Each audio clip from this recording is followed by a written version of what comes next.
Ladies and gentlemen, welcome. A pleasant good evening to everybody. Happy Hump Day Wednesday. It is your boy Lewis coming back at you once again with another heavy hitter live stream with yet another video. Phoenix Suns against Los Angeles Clippers, Game 6 of the Western Conference Finals right here on the Louis Sports Network. Smash the like, hit that subscribe, make sure to share. We got a big game tonight. Salute to everybody in the chat. Truly appreciate you guys. Make sure to do that, man. If the Clippers are able to tie this series, Game 7 is going to be on Friday night. I heard the NBA Finals is either supposed to start on either July 6th or July 8th, depending how long the Hawks and the Bucks go in their series. It's clearly it's going to go at least 6.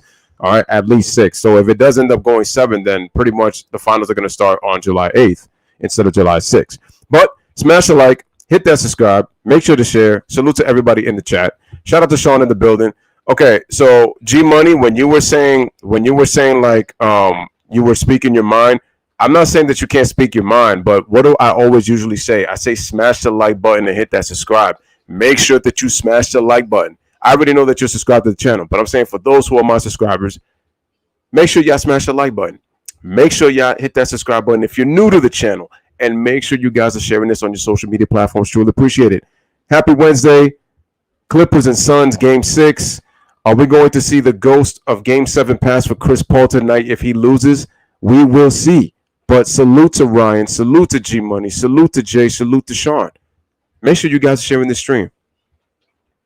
Now, I was going to do Cincinnati against San Diego in terms of the Padres in the baseball game, but I said that this is very important because we got to see what's going on tonight. What does Phoenix have to do tonight? So G Money with the update saying that there's no Cam Johnson tonight. Kawhi Leonard has been ruled out for the rest of the Western Conference Finals. Also, Zubac is not playing tonight, so he's out for Game 6. So we're gonna see what happens. I picked the Clippers because I don't flip picks.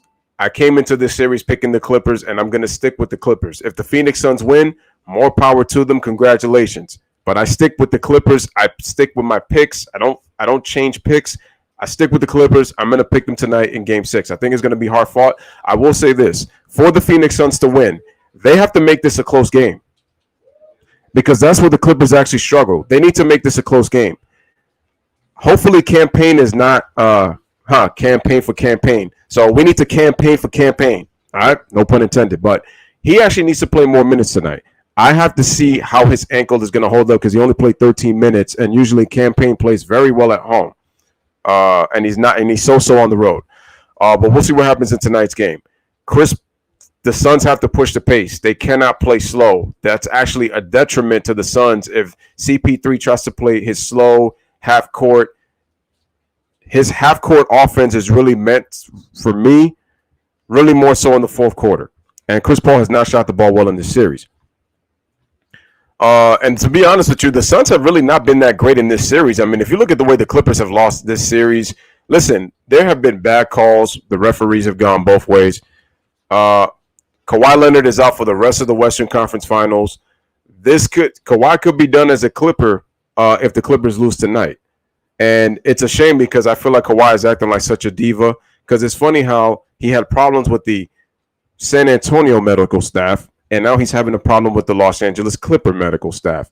He didn't have an issue with the Toronto Raptors medical staff, which kind of leads me to say, Kawhi, why did you end up leaving Toronto when you had things tailor-made for you?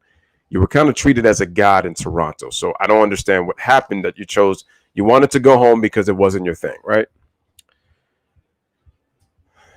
I mean, the Phoenix Suns, to me, they got to get going from inside because the Clippers won the battle in the paint in Game 5. The Suns have to actually win that battle. That'll open up their open shots. Mikal Bridges, where you at, man? You haven't played well all series. Jay Crowder, where you at? You haven't played well since what? You had a decent Game 1? So you guys are going to have to step up somehow. And I got to see what happens with that.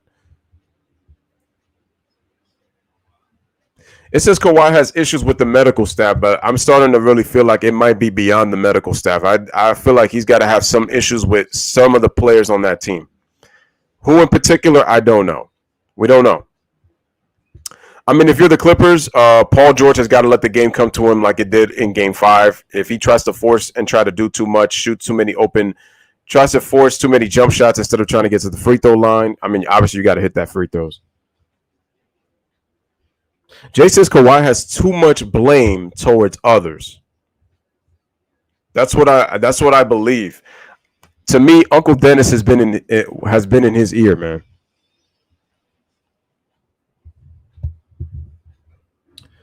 So far, Devin Booker is only shooting 38% in these Western Conference Finals.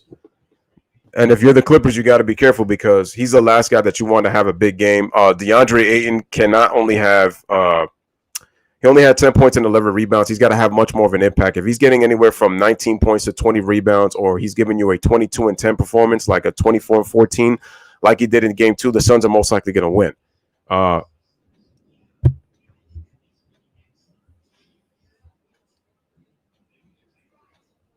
all right, we got to see that matchup, man, with Patrick Beverly going up against him. I got to see what that's right now.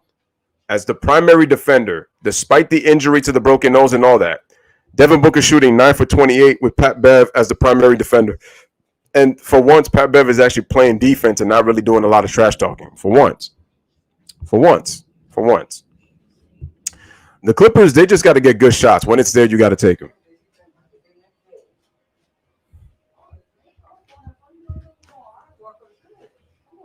It's amazing that DeAndre Ayton is shooting 70% in this postseason, and I know that he gets a lot of his points in the pick and roll, but screen and roll as well. But you got to also understand that he is also getting his point. He's also hit a couple of mid-range shots where he could do it. But the thing is also, you don't want DeAndre to just live in the paint. You got to also make him shoot from the outside because he really has not taken any jump shots. At least he's playing to his strengths, and it just shows you that DeAndre plays well when he has a playmaker.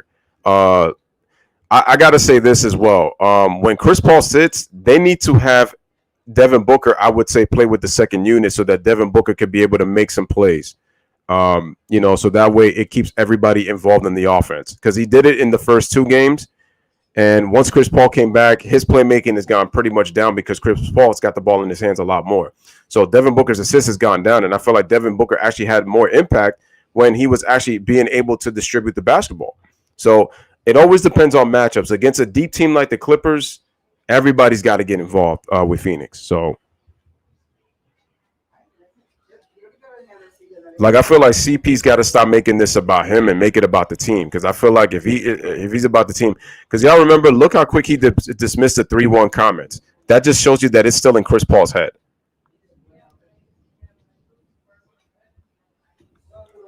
Like I said, Kawhi Leonard is my favorite player when it comes to basketball, but when it comes to his personality, he's gone from a low key diva to now a known diva. Now with this whole injury situation, he did it to the Spurs, and now he's doing it to the Clippers. All of a sudden, the medical staff can't be trusted. Hey, he's been ruled out. It's not like if they force him to play or anything like that. All right, man. So we're getting ready for courtside. This game starts at 9. Again, smash the like, hit that subscribe, make sure to share. As you can see, I'm trying to see if I could get an overlay where I could get a transparent scoreboard. For now, this is what's gonna have to do for now. But definitely, hopefully that this is able to work. And basically, man, this is the way that I've pretty much appeared in the background. So we got Mike Breen, Jeff Van Gundy, and Mark Jackson doing the call for tonight's Game 6, while your boy Louis Sports Network is doing the call here on the channel where everybody here is watching. Smash the like, hit that subscribe. If you're new to the channel, make sure to share. Again, Western Conference Finals Game 6. Hopefully, Terrence Mann also could become a factor in this game, man. Okay, G Money, how would you suppose that Monty Williams outcoaches Ty Lue? Like I said, I don't think Ty Lue is the greatest coach in the world. And to be honest with you, again, he had LeBron for those championships. But I'm going to say this. If Ty Lue could somehow get to the NBA Finals, this would have been his finest coaching job. Now, I think if he's really great, I would have to say, let's see what he does with a young team. And let's say that he coaches a team that doesn't have that many pieces. Because so far in his coaching career, he's had good teams. His teams have been pretty deep. You look at the Cavs of 2016. I mean, yes, 2018 was not as deep when they traded for all those young players. But at the same time, it's like, wow, look at this. Paul George is only one of 4 players to have 40 points, 10 rebounds, and shoot 70% in a playoff game. The other 3 players, Will Chamberlain, Patrick Ewing, and LeBron James back in 2012 in Game 6 of the Eastern Conference Finals. I feel like CP3 is going to be the biggest issue, man. I really do, because I feel like he is going to hold them back. And if he blows this three, look, there was a stat. CP3 has blown 4-0 leads in his playoff career. He was already part of a 3-1 debacle. Shout out to Yes Sir Ski in the building. Appreciate you again, guys. Smash the like button. Make sure you hit that like button if you as you come in. The key thing is, if Chris Paul loses this series, this is going to really stain his legacy. It doesn't take away from his greatness. He's an all-time great point guard. But in terms of trying to win a championship, I can't believe Stephen A. Snitch tried to make excuses today as if to say that Paul George has more pressure than Chris Paul. Paul George has pressure, but not at the level that Chris Paul does, because remember, they're without Kawhi Leonard, they're missing Ivica Zubac, and they're missing Serge Ibaka. So those are three key players right there. Okay? And so that's why I said that it's important. That 3-1 debacle, man, was also Doc Rivers, though. I mean, you already proved how overrated he is. Look what he just did. He went east and still got knocked off in the second round. Doc's had talented teams that can't take him deep into the playoffs. I wonder why that is, Mr. Doc Rivers. But yeah. And then, like I said before, Paul George deserves a lot of blame for what happened in Game 7. You can't call yourself playoff Pete, and then you shoot at the side of the backboard and you come up small in Game 7. It was the biggest game, of the franchise's history, before Game 6 of this season, and that was in the bubble. So right now, Paul George is actually thriving in a more, a little bit more hostile environment. Look at this. Chris Paul is shooting 32%. He's 2 for 16 from 3. He was 0 for 9 in Game 5. And he's only shooting 32% here in the Western Conference Finals. Devin Booker hasn't shot the ball well. That's why I said that the Clippers, they blew the first 2 games with mental mistakes. Game 4 was free throw shooting, and that was with the Suns struggling. To be honest with you, I don't think CP needs to break out tonight. I think it has to be Devin Booker, because if Chris Paul tries to do too much and he doesn't shoot the ball well, and Devin Booker once again doesn't get involved somehow, and he's scoring 26 points on like 23 shots, I don't see the Phoenix Suns winning unless it's somebody else that can really step up. So, that's the way I see it. So we're gonna see what happens in this game, man, because this is a legacy-defining moment for CP3. And if it ain't tonight, it's gonna be on Friday. And I'm telling you, CP3, to me, his anxiety is really gonna show in Game 7 if he doesn't. Look at that. He looks nervous already. He already looks nervous. Look at that. Best record when facing elimination. Ty Lue, 10-2. Steve Kerr, 6-2. Bill Russell, 8-3. And Rudy Tomjanovich is 12-5. And in a minimum, they've all coached at the very least 8 games.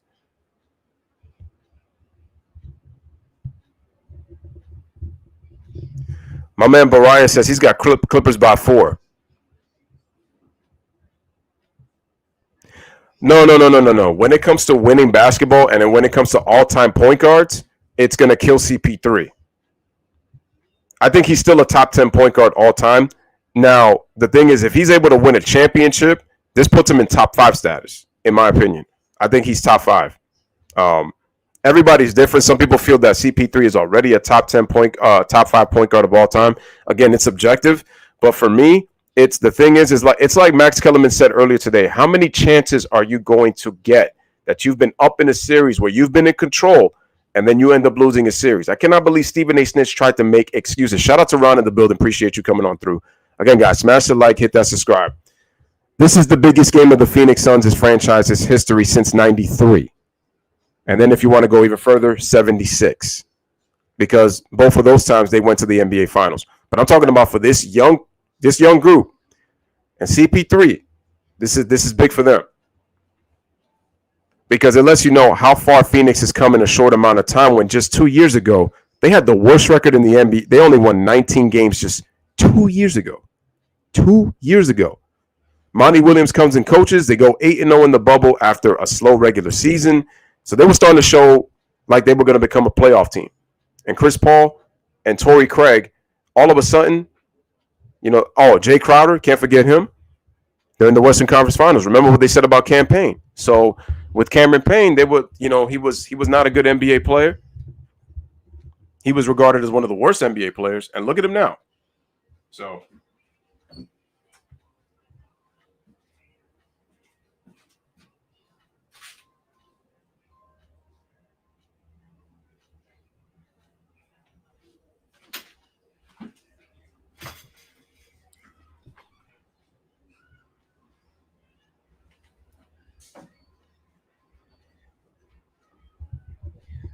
Smash the like, hit that subscribe. You might be hearing some noise like downstairs, and that's going to be due to the fact that music is always loved and played here in this area. Okay. I got the Clippers tonight by 7 against the Phoenix Suns. I feel like at some point, the game will be pretty close, and then at some point, I think that they're just going to bust out and you know, uh, they'll have a lead, and then Phoenix will kind of make it close, and then it'll be good. But like I said, we will see, man. We will see. So, it's important. Man, the best thing about Chris Paul and Paul George is that they were never Lakers. Would have stopped watching their overrated crap in the play. That's a really good point. That's a really good point that this guy just mentioned. James just mentioned, because it's really true when you consider all that. Guys, we got 12 people watching, but we only got 6 likes, man. Let's get the likes up, man. Let's get the likes up. Your boy Louis Sports Network is doing the game tonight. Let's get the likes up. Smash that like button. Smash the like button, man. We got 13 people watching, man. Let's smash that like button, man. Hit that subscribe, and let's make sure to share this stream, ladies and gentlemen, because this is huge. And like usually, I be doing baseball. I would be doing baseball tonight, but I said again, for this big game right now, I said I definitely got to do this game, because this could be, like I said, a defining legacy moment for Chris Paul. And as like I said before with Paul George, I'm not going to give him a pass if he doesn't do well, because if he doesn't do well, his season's over.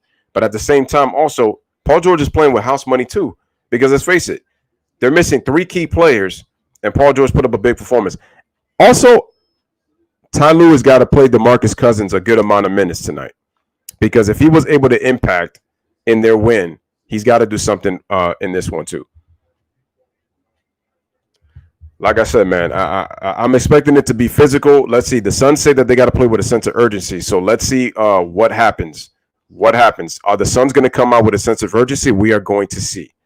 I feel like it's going to come at the start of the game, but I feel like at some point there's going to be, the Clippers are going to get methodical. I feel like the Clippers might be down double digits in this game. I just got a funny feeling. And then the Clippers are going to come back, and then they're going to force a game 7. I feel like that's how it's going to play out, but we'll see what happens.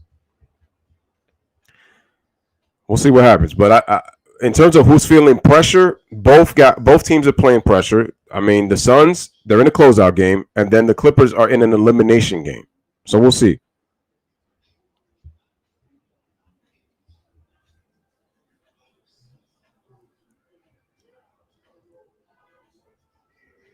Again, smash the like, hit that subscribe. Make sure to share this stream, ladies and gentlemen. We're getting ready for Game 6 of the Western Conference Finals between the Phoenix Suns and the Los Angeles Clippers. It's crazy because Laker fans already want them to move to San Diego or some other place. Just they don't want to be known as LA. All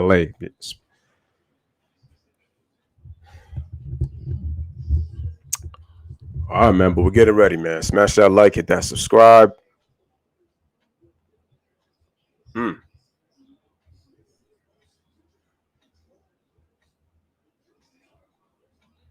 You almost want to be like, yup, season's on the line for both teams.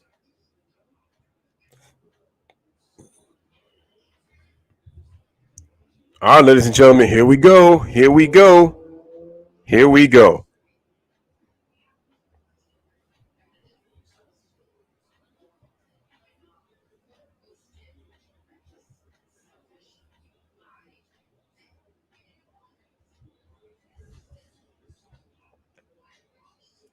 Wow, Clipper fans in full force.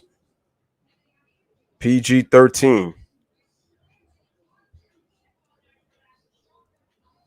The Clippers way. Ryan says, I think if it's a close game, PG in foul trouble early, down double digits, close game, Clips win if they win game 6, Clips win by double digits.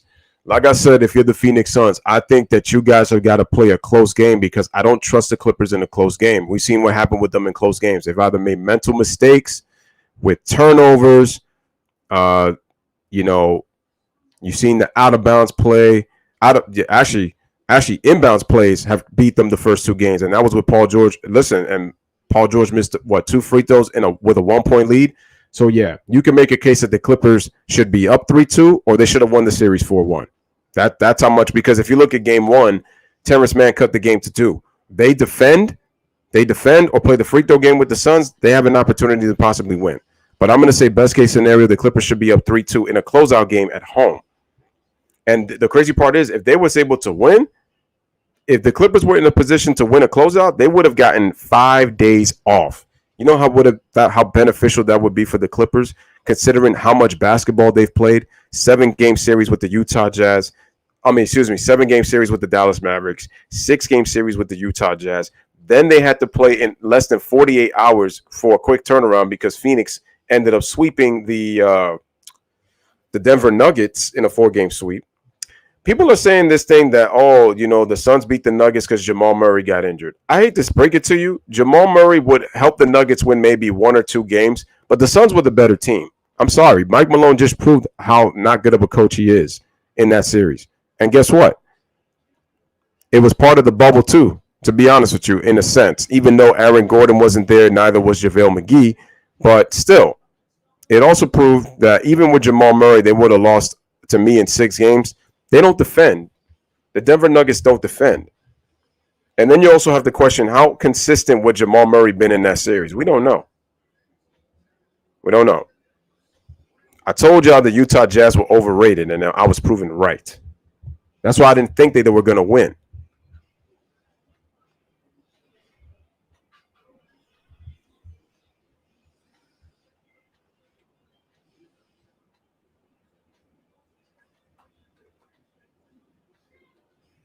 All right, man, so we're getting ready in just a bit, man. Smash that like button. Make sure to hit that like button for the Louis Sports Network as we get ready to do this game.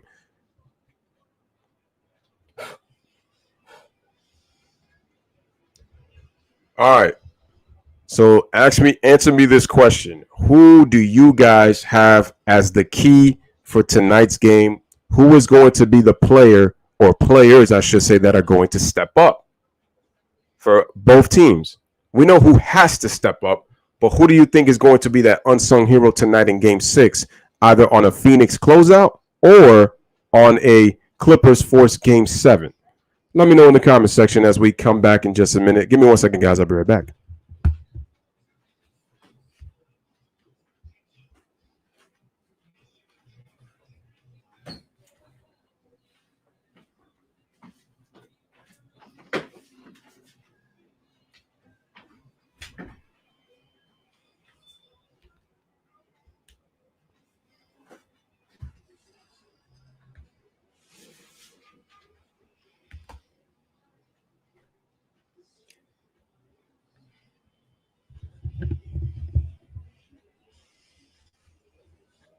All right, so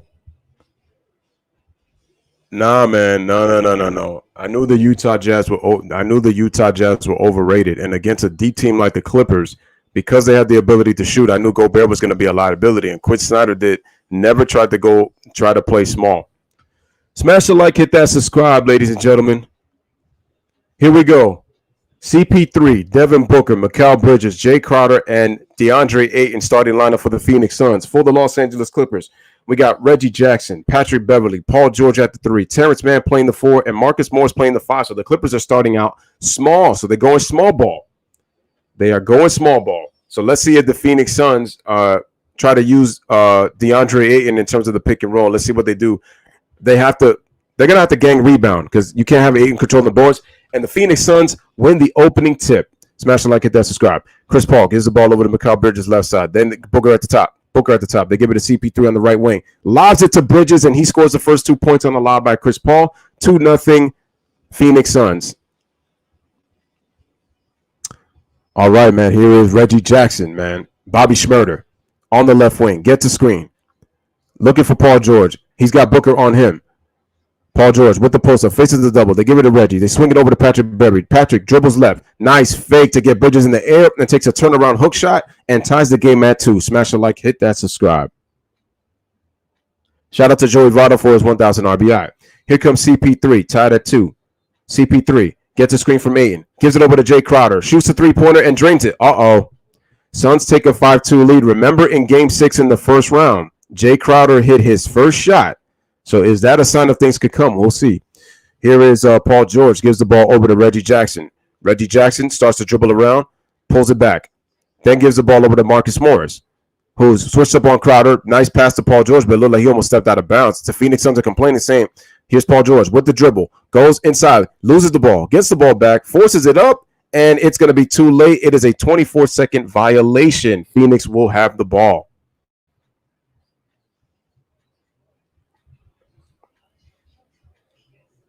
Again, smash the like, hit that subscribe. Here's CP3. Comes off the Ayton screen. Gives it over to Mikal Bridges. Then they give it to CP3. Bounce it over to Bridges. Bridges faces a double. They give it over to Booker. Booker rolls to the rim, and he can't finish. And the rebound is off to Reggie Jackson.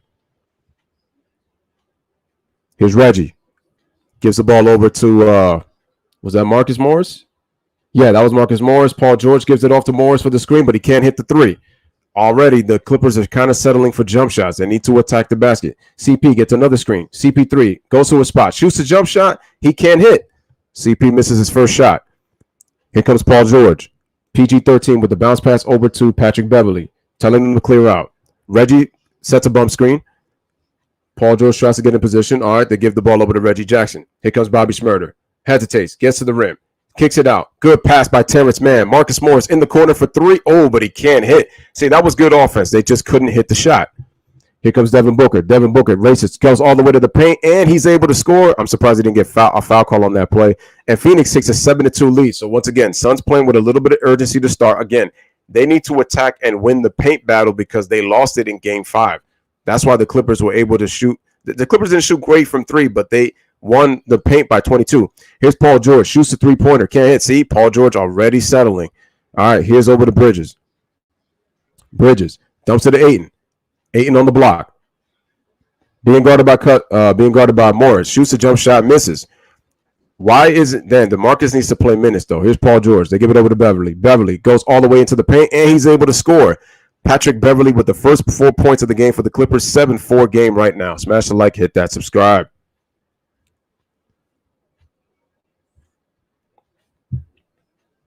All right, CP3 with the ball. CP3 dances, tries to go up, trying to draw a foul, and he can't. See, why is CP3 trying to do that? Paul George goes all the way to the basket. He goes up, and he scores on the layup on the fast break. One-man break, 7-6.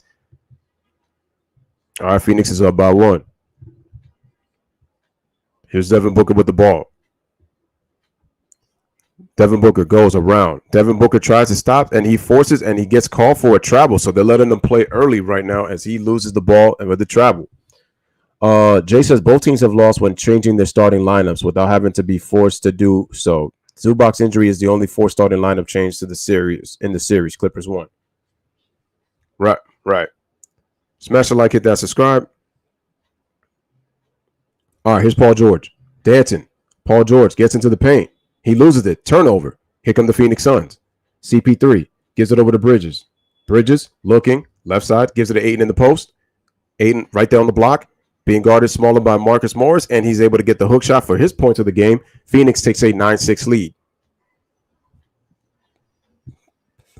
And then just like that, Patrick Beverley shoots the three-pointer, drains it, and he's got 7 of the team's 9 points.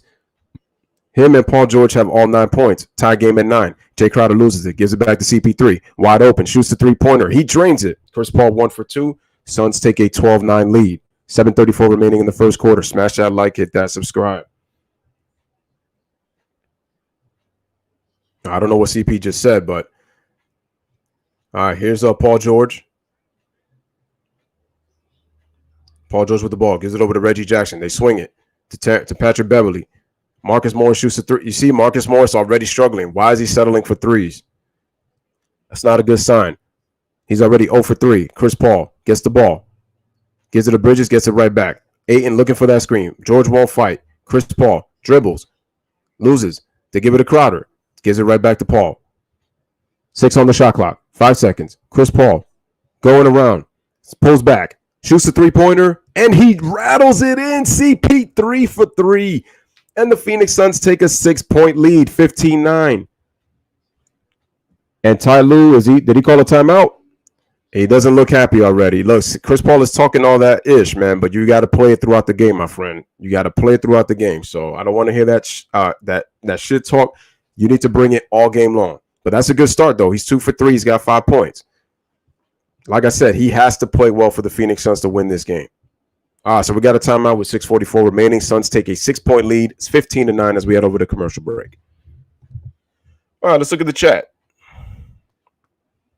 All right, so far nothing. Smash the like, hit that subscribe, ladies and gentlemen.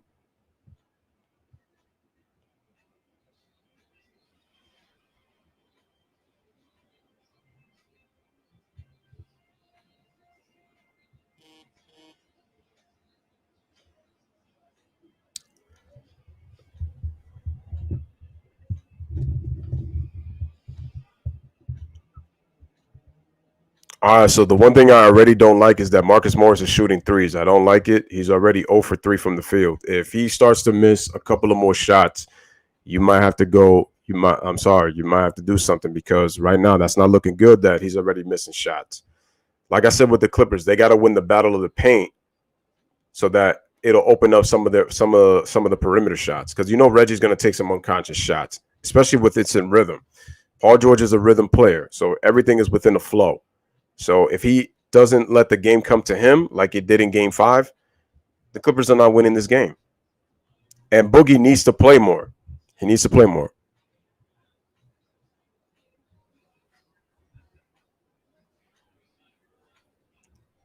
We'll see because neither team really got calls in terms of foul calls. So it looked like Devin Booker was trying to draw fouls and CPT was trying to draw fouls. They need to just play.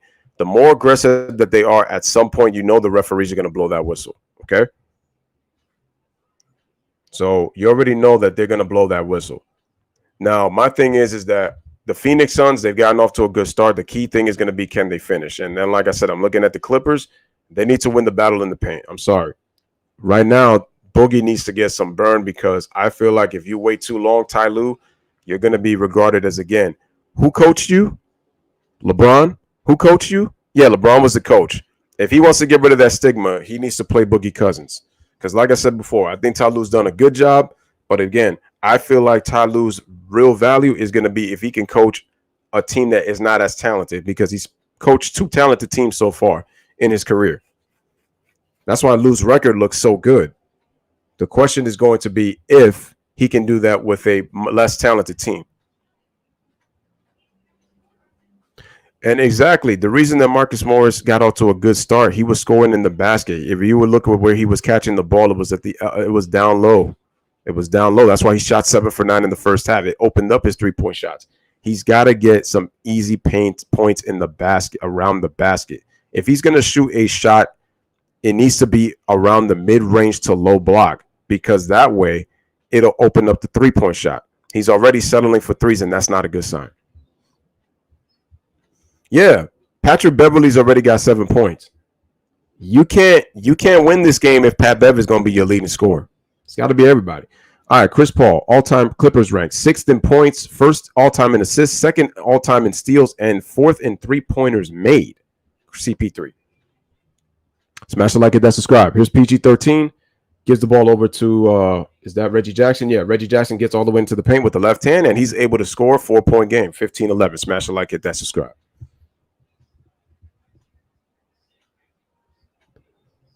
Smash the like, hit that subscribe. Here's CP3. Gives the ball over to Mikal Bridges, then off to Devin Booker. If I know Monty, he's probably going to play CP3 tonight. Devin Booker, 1 for 1. Decides to shoot a deep 3, and he misses. I don't think that was the best shot.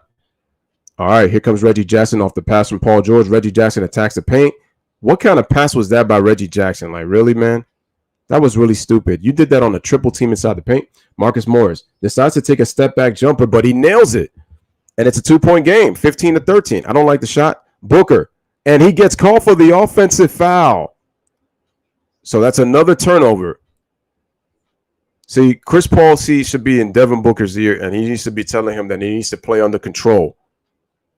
Yeah, right there, he was playing under. See, I don't like Devin's decision-making right now in these last 2 possessions. I get that he was trying to be aggressive, but he was trying to go 1-on-3, and then he tried to pass it. Say what you want about Pat Bev and injuring Book with his nose, but he's played really good defense on Booker.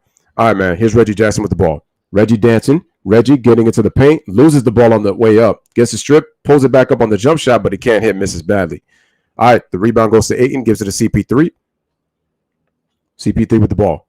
CP3 at the top. He's dancing on Pat Bev. Oh no, Terrence Mann dumps it inside the 8 and gets stripped, puts it back up, and puts it in on the hook shot. Yo, that hook shot for DeAndre Ayton has been automatic, just about automatic in this series. 17-13.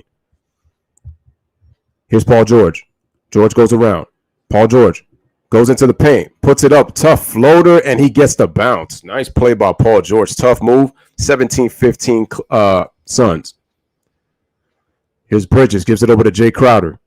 Jay Crowder pulls back, shoots a three-pointer. Nah, man, that was a terrible shot by Jay Crowder, man. Yo, I noticed all of his shots hit either back iron or side backboard a lot when he misses back. Here's Bev. Takes it all the way to the basket, kicks it out, almost a turnover. Marcus Morris passes it off to Paul George. George, what is George going to do? Dribbles, takes a step back three, tries to see Paul George trying to draw the foul. Well, look at Terrence Mann with a man rebound. He goes back up, and it is going to be a jump ball. Good job by the Suns on Devin Booker and Jay Crowder on the double team right there inside the paint, and it's going to be a jump ball. Yeah, exactly, Bariah. He needs to tell them to attack the paint. That's what they got to do because their jump shots are going to fall if they continue to attack the paint. Also, they're going to get to the free throw line. So far, the refs are really letting them play right now. They really let him play. Smash the like, hit that subscribe. We got a jump ball between Devin Booker and Terrence Mann. Let's see who wins this tip. And it's going to be the Phoenix Suns. So Devin Booker wins the tip. They get the ball. Phoenix up by 2. All right, here's CP. Actually, Cameron Payne just checked into the game. Beautiful play by Bridges over to Ayton, and he gets the points on the roll. That is 8 points for Ayton, and the Suns take a 19-15 lead with 4:09 remaining here in the first quarter. Smash that like, hit that subscribe. Big game for both teams. All right, Reggie Jackson comes off the screen, shoots a three-pointer, drains it. Reggie Jackson from 3, 19-18 is the score. All right, man, here's Campaign. Every time I hear I say campaign, it sounds like I'm saying campaign in terms of politics. Anyway, he gets the ball back from Ayton. They give the ball to Ayton right there, mid-post.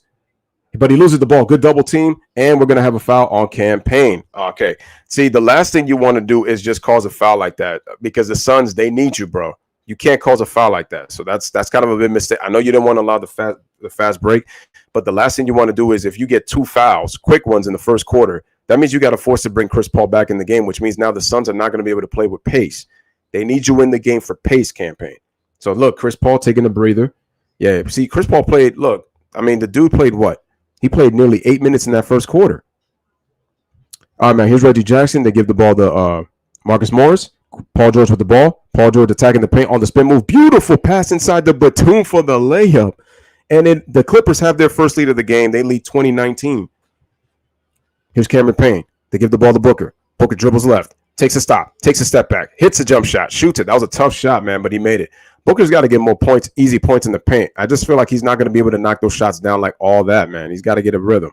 Get to the basket. 21-20. Pat Bev gets the ball. Nice play. Good ball movement by the Clippers. Batum shoots a three-pointer. Oh, he just missed. I like the fake. I like the bump screen he set. Passed it. Got the ball back and then passed it out. That was good action by the Clippers. Here's Campaign, gives the ball over to Devin Booker. Devin Booker on the right wing, being guarded by Batum. They give it over to Ayton right there on the right block. Turns around, spin move, and he gets the roll. Wow, DeAndre Ayton, that ball has been falling down for him inside the paint. 23-20, DeAndre Ayton already within double digits already with 10. Smash the like, hit that subscribe. George, pass it over to Bev. Bev fakes a 3. Wow, crosses over, gets into the paint, misses the layup. Batum tries to follow, and who is the ball going to be off of? It looks like it's going to be Clipper ball. But, man, he had Booker on skates on that crossover. Oh, look at this. Kawhi Leonard all of a sudden wants to be with his teammates on the floor. What happened to all the other games, Kawhi Leonard?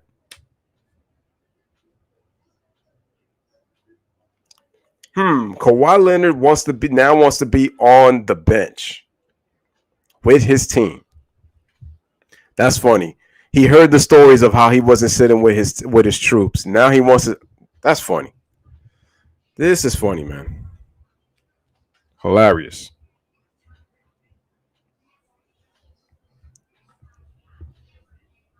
Again, ladies and gentlemen, smash that like button, hit that subscribe.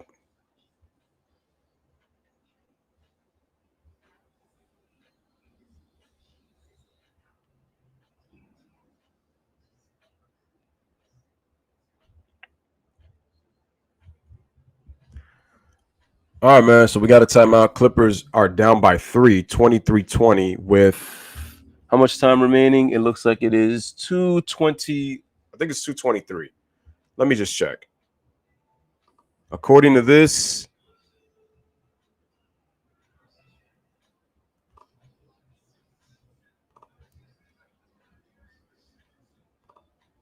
let me see how much time remaining is there. Yep, I was right. 2:23 remaining in the first quarter. Yep. Okay. All right, man. Smash it like it does. Subscribe. Ron says Patrick Beverly trying to play. He got blasted for sitting in the rafters by everybody. Oh, yeah. That's why he's down there. You knew. But Ron says, Louis, what's up with Kawhi? Special treatment. That's what's up with Kawhi. He's unhappy with the Clippers medical staff. I wonder what this could be about. I wonder if he's trying to say that the Clippers medical staff saying that he could be cleared to play or something like that. And because a lot of reports have already saying that Kawhi may have partially torn an ACL. I mean, so yeah, folks, the NBA Finals, once again, if you guys don't know, it's either going to start on July 6th or it's going to start on July 8th, depending on how both series go. If it's the full 7, I think it's going to be July 8th. I think I think whoever wins in 6, if both series end in 6, the series will start July 6th. I mean, think about this, folks. This is the first time in NBA history back-to-back seasons, the NBA playoffs have resulted past June. So we had the October one, obviously due to the pandemic, and then for this one we have obviously this season with the 72 game condensed season as a result of that. So that's what's happened, with this, going on. Just waiting for the game to come back in just a bit. Yeah, which is so funny. Look at that. Chris Paul. Wait, is Chris Paul already back? Oh, no. Wait, is that Chris Paul already back in the game? No. Chris Paul's talking. Chris Paul, like I said, Chris Paul can do all that talking he wants, but he needs to be there all 48. I'm telling you right now. He may not have to play great, but I feel like Devin Booker's got to be that young guy to lead the charge. I don't feel like Chris Paul needs to force everything. I don't think so. Ayton so far has been a beast. So he's getting his points. Smash the like, hit that subscribe. Reggie Jackson with the ball. Luke Kennard in the game. DeMarcus Cousins isn't good. Reggie shoots a three-pointer, and he can't hit. Cousins tries to get the rebound, and the rebound is off to Jay Crowder. Here comes Devin Booker, gives the ball to Crowder, gives the ball over to Campaign. Campaign gets all the way to the basket, goes up, and beautiful defense by Marcus Morris with the block. Campaign cannot get the layup. Campaign, dude, that was not no damn come on, my man. That was not no damn goaltend. Please. Miss me with that BS, man.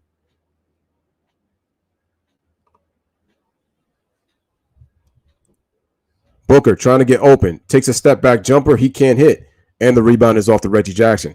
I feel like if Booker is being more of a playmaker along with trying to score the basketball, I think you can see the best of Booker. Here's Kennard. They give it off to Batum, and they dump it inside of Cousins. Cousins in the post. He goes up with the hook. Oh, but it's just short over Ayton. All right, here's Campaign. Campaign takes a step back, shoots a three-pointer. Ooh, and hits himself a rainbow three. And the Suns take a 26-20 lead here in the first quarter. Under a minute and a half remaining. Here's Reggie Jackson. Gives it over to Marcus Morris. They give it over to Luke Kennard. Shoots a three-pointer. He can't hit. And the rebound tapped by Torrey Craig into the hands of Devin Booker. Booker shoots the pull-up in transition, and he drains it. Third field goal of the game for Booker. He's got 6, and the Suns have a 28-20 lead. They're on a 9-0 run in the last 2.5 minutes. Cousins, open, shoots a three, drains it. All right, so it's a 28-23 game. Wow, the time. I thought the time stopped playing. All right, it's a 5-point game. Campaign with the ball. Under 50 seconds remaining in the first quarter. Smash the like, hit that subscribe. Here's Campaign with the ball. Gives it over to Devin Booker. Gets a double screen. Devin Booker's wide open. Shoots a straight on three, and he drains it. D-Book in the building, man. He's come to play. 4th field goal already. Reggie Jackson decides to shoot the three-pointer, and he drains it. Back-to-back threes on both ends. 31-26 is the score. Smash a like, hit that subscribe. 30 seconds remaining in the first. Here's Cam.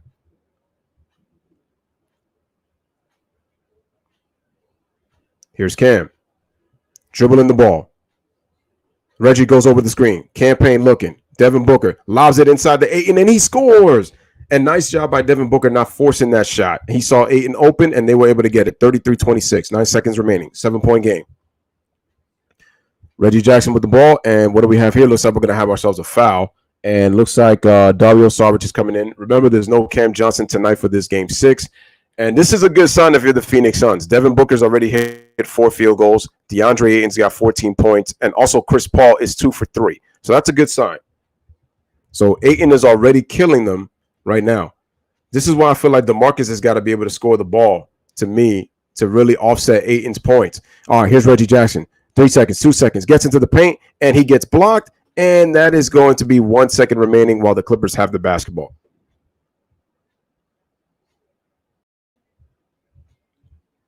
All right, so we got 1 second left, 33-26. We got an inbound. They're trying to lob it. Boogie takes a step back 3 at the buzzer. Oh, he banked it in. He banked it in. Boogie Cousins banked it in. Boogie CD. My man DMC, DeMarcus Cousins, man. Run DMC. Hits the 3 at the buzzer to end the first quarter. So at the end of one, ladies and gentlemen, it is a 4-point game with that Cousins step back 3, man. It is Phoenix 33 and the Clippers 29. You are watching Suns versus Clippers Game 6 of the Western Conference Finals here in Los Angeles, right here on the Louis Sports Network. Did not tell you about DeMarcus Cousins. He comes in 2 for 3, 6 points. Was that a desperation 3? Yes. But at the same time, it's a big one because it cuts the game to 4. Phoenix looked like they were starting to pull away. And DeMarcus Cousins scores 2 threes, 6 points. So it lets you know right there. So, ladies and gentlemen, the bank is open for Boogie. Welcome to Boogie Bank. Welcome to Cousins Bank right here with DeMarcus Cousins, man. So yeah, man, I really feel that it's important that Cousins offsets DeAndre Ayton scoring because he's already got 14 points here in the first quarter. So that's why it's really important that all these role players step up for the Clippers if they're going to win this game. Smash a like. Hit the subscribe.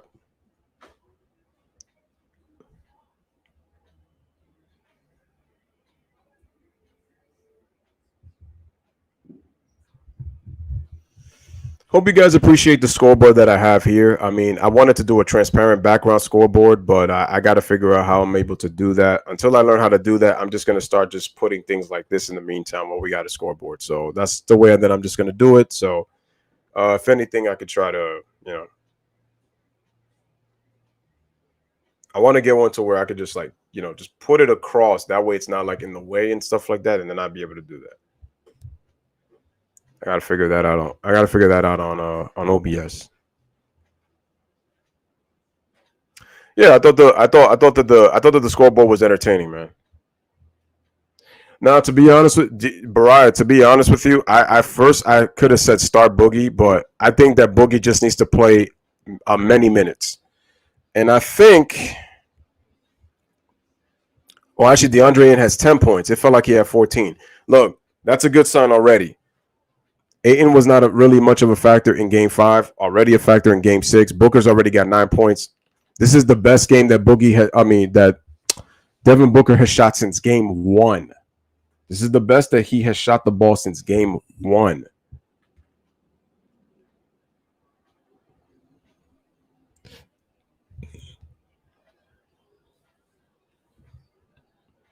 So that's why I honestly think that I think it's like they need to just not worry about, not trying to start Boogie. I thought at first you should start him, but I think at this point you might as well just start minutes. You can't be really making like too many lineup changes at this point. Maybe Boogie could have started. Maybe Boogie could have started. He could have, but I think that this is the game that he's going to play the most minutes at least tonight. If the Clippers can get by and then force a Game 7. And I'm telling you right now, even if the Phoenix Suns have home court advantage, if they lose game 6, I don't see them winning game 7, especially because who is the point guard of their team? I feel like, again, the ghosts are going to start to creep in CP3's head, and I feel like the anxiety is going to kick in, and it's going to start to affect the rest of the team. So hopefully Chris Paul comes out and plays, man. So far he's 2 for 3, but we'll see what happens.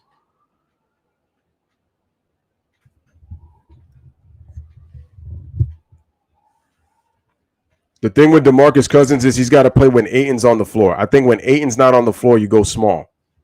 All right, so the Suns won the opening 10, so they'll get the ball in the fourth quarter. Smash it, like it, that, subscribe. All right, man, here's PG-13. He gives the ball over. They give the ball to DeMarcus Cousins. Played by Dario Saric. Cousins shoots the jump shot. He gets fouled, and he will go to the line to shoot 2. So already a foul is going to be on Dario Saric. And that's another thing with the Clippers. They're going to have to get to the free throw line. They got to get to the free throw line. So Devin Booker taking a rest. Nah, you want DeMarcus Cousins in your back pocket. Keep him pissed, but focused. Here's DMC.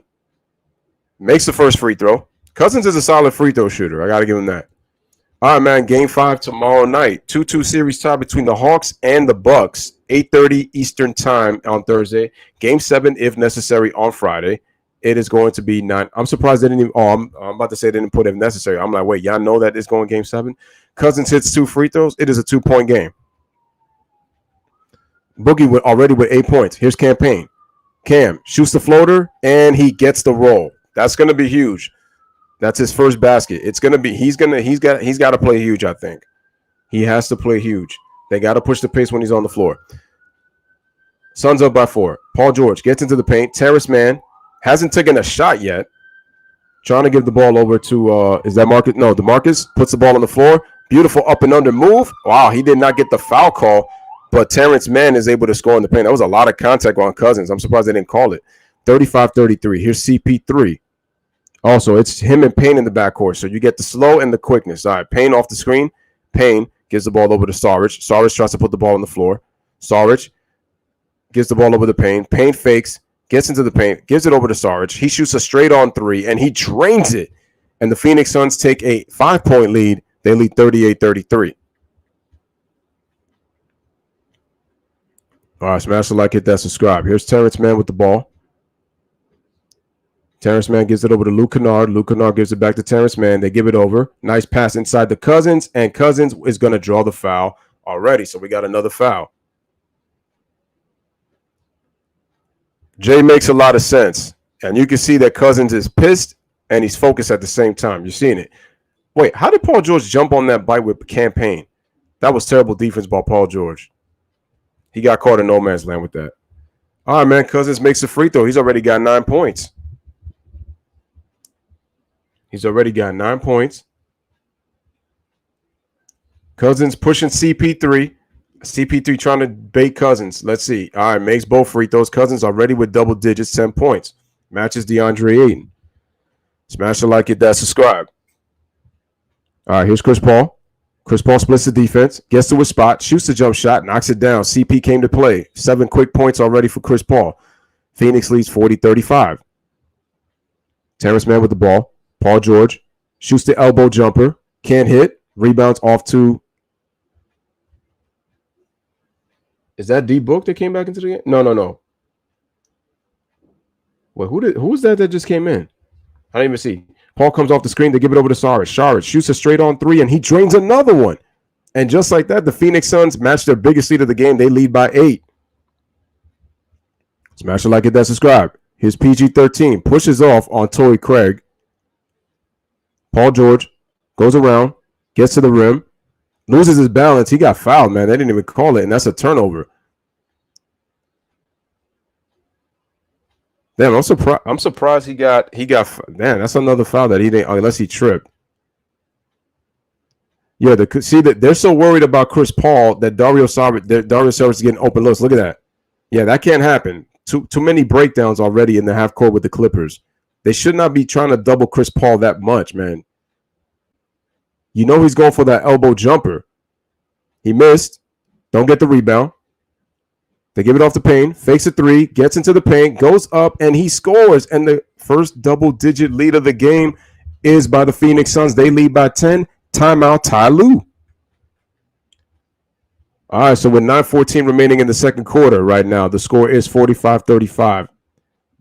The Clippers defense is so spread out that they're letting the guards come off. They're letting the guards get picks, and then campaign is Paul George. That's terrible defense on Paul George. You got to cut off that lane for campaign. You know he's trying to attack the basket. All right, man. So we got a timeout with 9:14. It is a 10-point lead for the Phoenix Suns. Smash a like, hit that subscribe, make sure to share.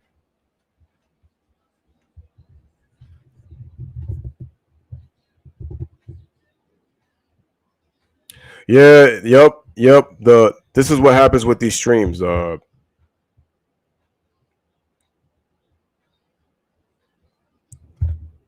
stream is behind along with the YouTube stream. It pretty much a lot of times happens when I'm doing games.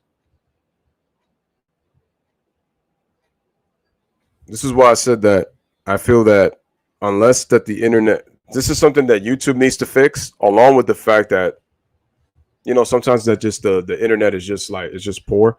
But my internet should be strong because, like I said, I'm in a better spot. So, but if there's interference or the server goes down, then it makes it that difficult. Then the stream is going to be behind. So that's what tends to happen. Because look, a lot of the comments, they come in late when I look at it on my laptop, and then when I look at it on my phone. Even if it was on a tablet, it'd be the same thing. Shout out to Brandon in the building. How are you? I'm good. Unfortunately, not doing a Houston Astros game, so that's this is basketball. So this is basketball tonight. Suns Clippers game 6. So I'm not doing the Astros game tonight. And actually tomorrow I'm going to be doing the Padres and the Reds. So I'm doing that game. I was thinking about doing the Bucks and the Hawks, but when I watch the Bucks play, I'm saying to myself, Mr. Booty Holder, Mike Buzenholder. I can't even say his name right. I can't even say his last name right. Mike Buzenholder, whatever it is. Anyway, my goodness, that dude needs to get fired. Giannis is doubtful for game 5. I don't think he plays. My guess is he'll play game 6. I don't know what's the status on Trae Young. I think he's a game time decision. I think he's questionable for game 5. But like I said, we'll definitely see what happens tonight.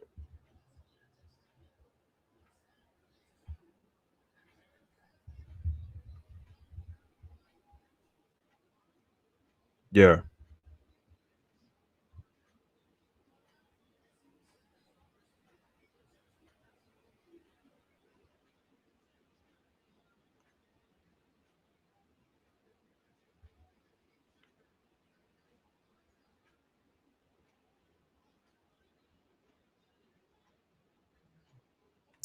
We're still on commercial break. Smash the like, hit that subscribe.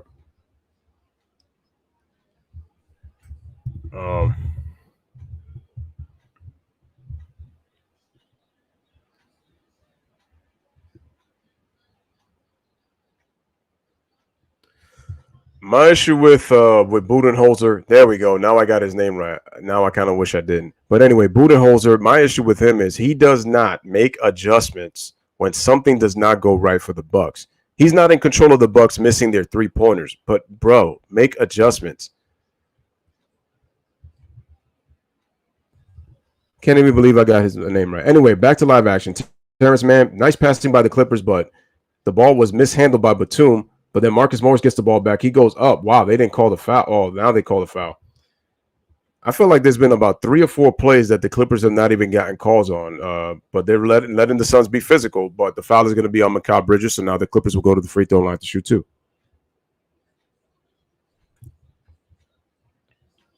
Marcus Morris was 9 of 16 from the field in game 5. But keep in mind, though, he went 2 for 7 in the second half.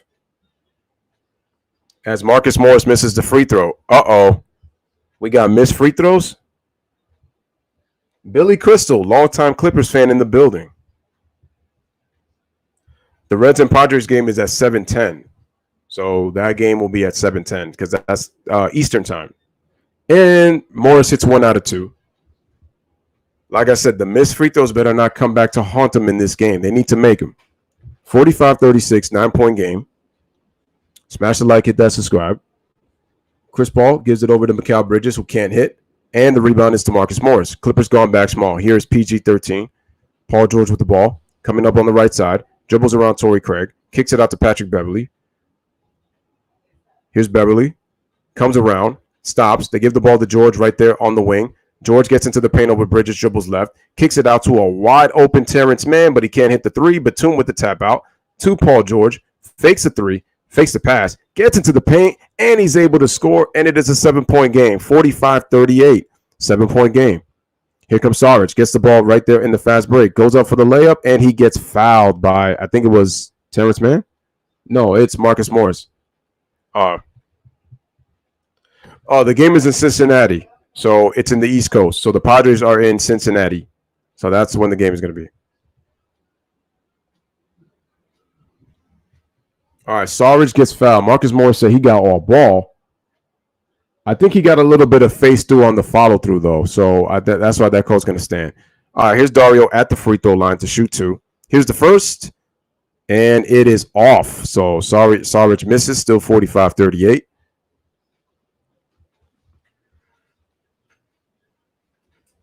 Look at Saric, man. Looking like Mario. So inspirational. All right. He's only averaged 4 points in the season. They only played 10 minutes a game. He's got 6 points tonight on 2 threes. I'm surprised DeAndre Ayton is kind of sitting this long. Saric makes 1 out of 2. 46-38 is the score.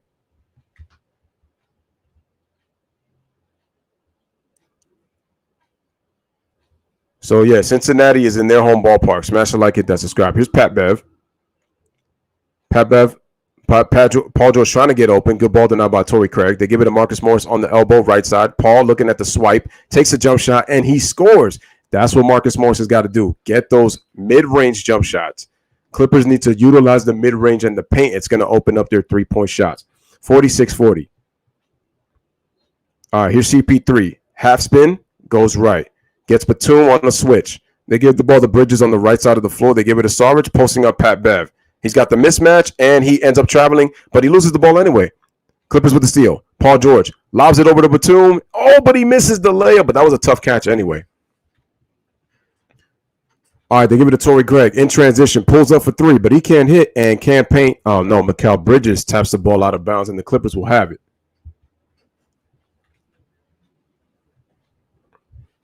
All right, so we can see the intensity of this game already. Actually, let me see if I can put the volume on to see if we can, listen. A lot you can say about Beverly. He rarely, if ever, the Channing Beverly. Absolutely. Smash the like, hit that subscribe. All right, here's Beverly. Tries to go around. Yo, but the Phoenix Suns have got to stop fouling, though. They're going to get in the penalty. There's 7:06 already remaining in the second quarter.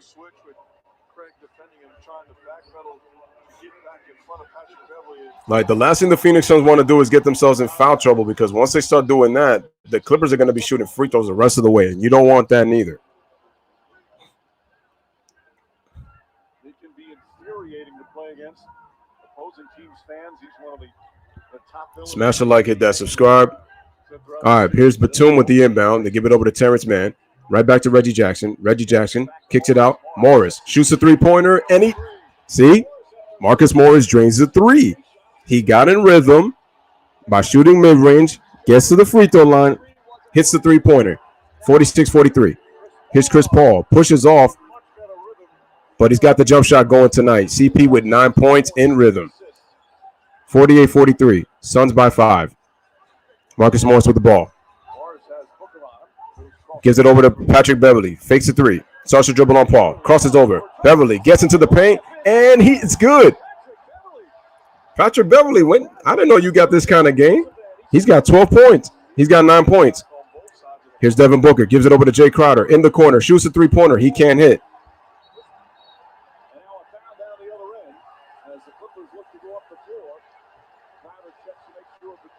There's Pat Bev. Look at that intensity. Yeah. He's like, I gotta admit, Beverly's played really well, man. That was beautiful though. That was a beautiful crossover by Pat Bev. And he taunted him. Woo! Damn, what a crossover by Pat Bev getting into the paint. I got hype seeing that. Got 9 points on 4 of 5 from the field, including a three-pointer, and they're going to look at that Crowder foul. Wait, as a flagrant? I hope they don't call a flagrant foul on that. I don't think that was a flagrant foul on Jay Crowder.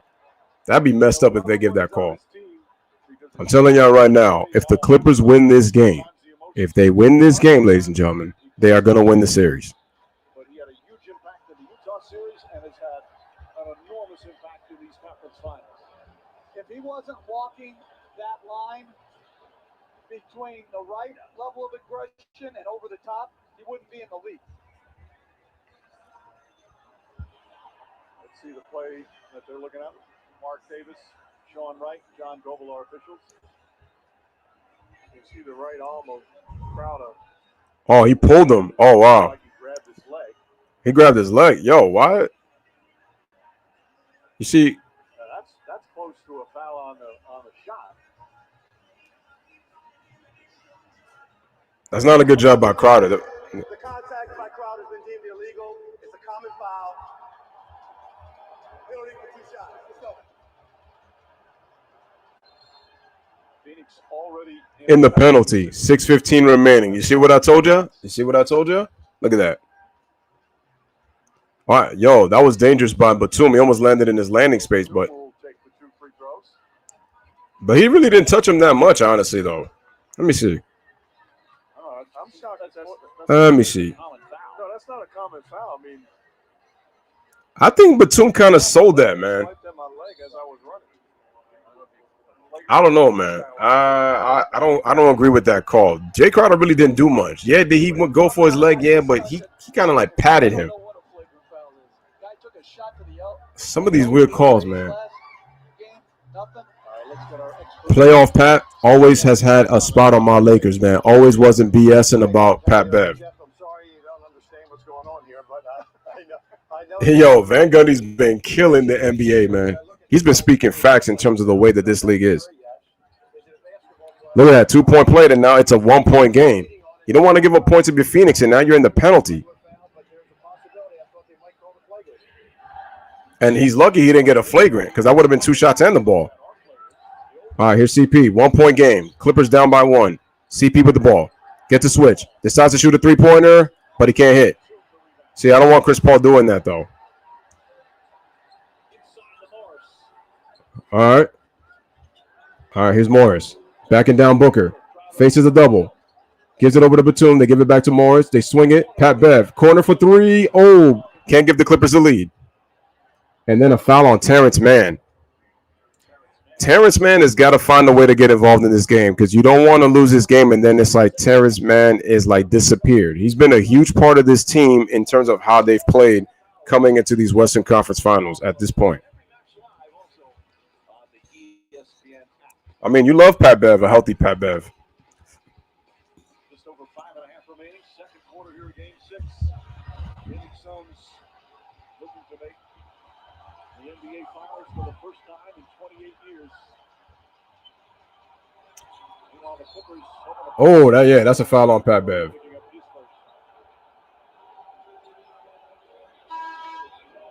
So Pat Bev gets his first foul.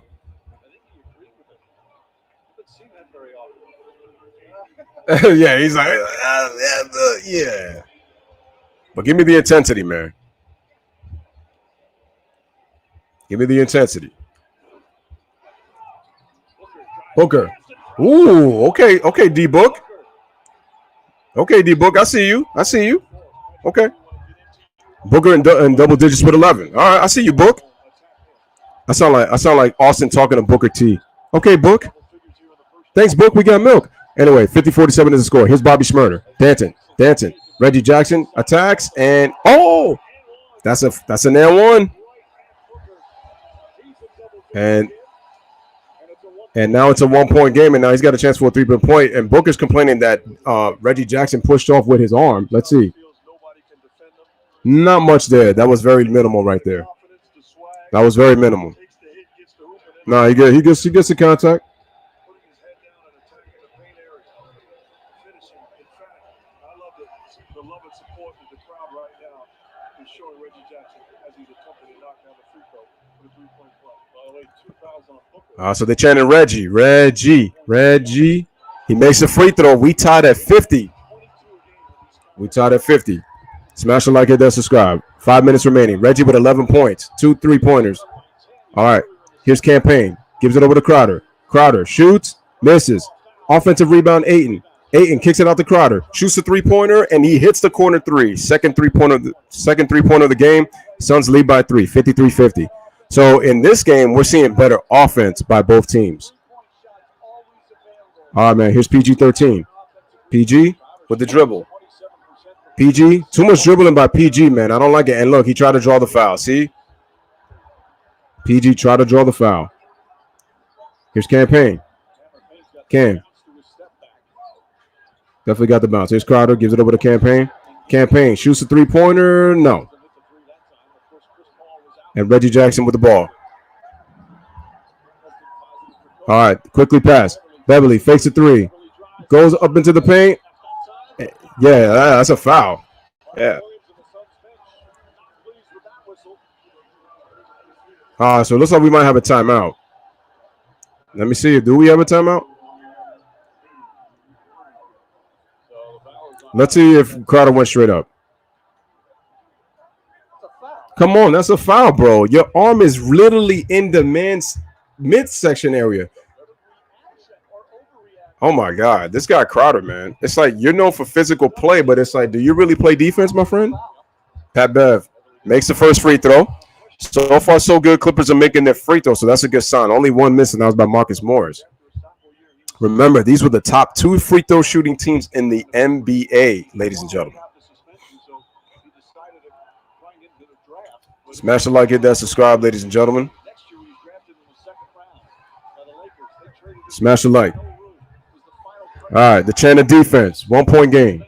Under 4 minutes remaining. Here's Book. Gets to a spot. Shoots the jump shot. Knocks it down. And he gets the and one. And like I said, this is a bad sign for the Clippers because D-Book has found his rhythm. Chris Paul has found his rhythm. And remember what Devin Booker did in Game 6 against the Lakers. Closed them out with 47 points. So, and it's crazy that Phoenix has gotten play from Ayton, Paul, and Booker, and it's only a 3-point game. It's only a 3-point game. And it's about to be 4, which it is on the Booker free throw. He's got 14 on 6 of 9 shots. Let's see. All right, they give the ball to PG. Paul George. Good ball moving by the Clippers. Man, can't find anybody. Double teamed. 1. Late on the shot clock. Excellent Suns defense. Nah, Terrence Mann was too late on that tap, and that's a 24-second violation. So that was excellent defense by the Suns on that possession. I don't like the fact that Paul George dribbles the ball too much in the turnover. Somebody's got to get into his head and tell him to attack the paint. Here's Booker. Gets to a spot again. Shoots a jump shot, and he can't hit. Oh! All right, man. Phoenix gets the ball back. Pat Bev tried to save the ball, but unfortunately, it went back to the Phoenix Suns. Did you hear what Mark Jackson said? He said, "Give him Pat Bev any day of the week." Shout out to Jay in the comment section, which he was saying the same thing. You just, damn, Russell Westbrook says he does a whole lot of nothing, but Patrick Bev. I just think that beautiful pass inside the Jay Crowder for the layup. He scores, and it's a 6-point game, 58-52. Hitting about 3 minutes remaining. Smash a like, hit that subscribe. Here's Pat Bev with the ball. Kicks it out to Terrence Mann. Terrence Mann gives it over to Paul George. Paul George can't look it. Gets a double. Gets single coverage. Then gives the ball over to Patrick Bev in the corner. He goes for the layup. He gets blocked by Torrey Craig. Here come the Suns in transition. Here's Booker. Booker pulls up for 3. Not a good shot. And that's a bad foul. That's a bad foul by Paul George. That's a real bad foul by Paul George. Like, what was the point of doing that? No matter what. We're going to go to a quick break here. We'll be back with the Western Conference Finals in just a minute.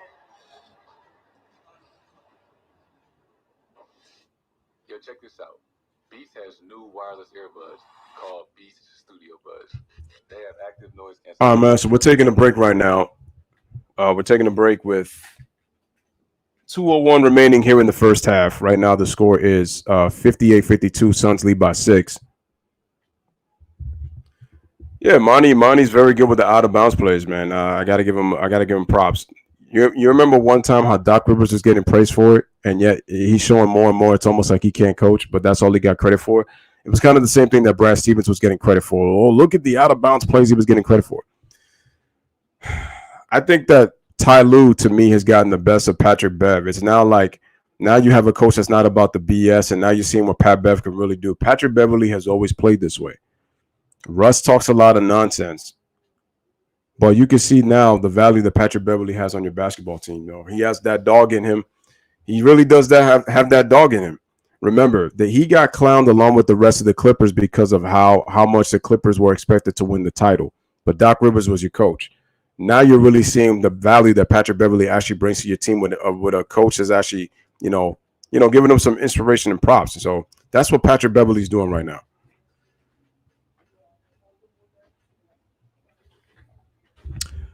G-Money. When Cameron Payne is in the game, what happens? The Suns push the pace.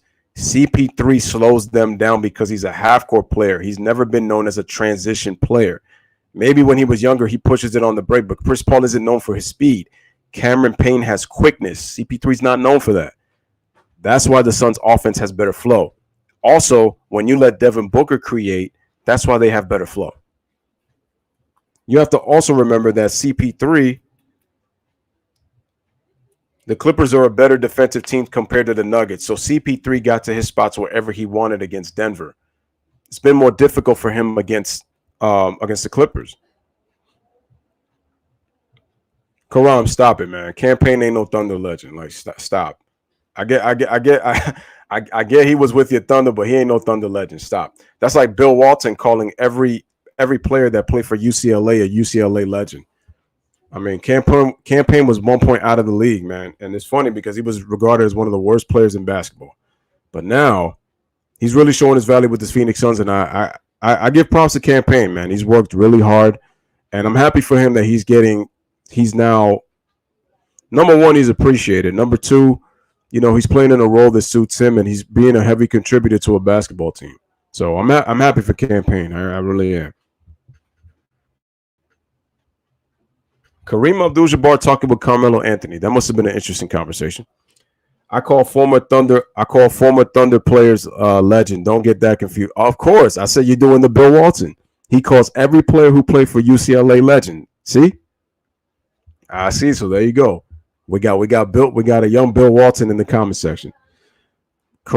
Carmelo Anthony wins the 2020-2021 Kareem Abdul-Jabbar Social Justice. He's the Social Justice champion. What does that mean? When did they make this award? Really? Okay. I don't know what to say about that.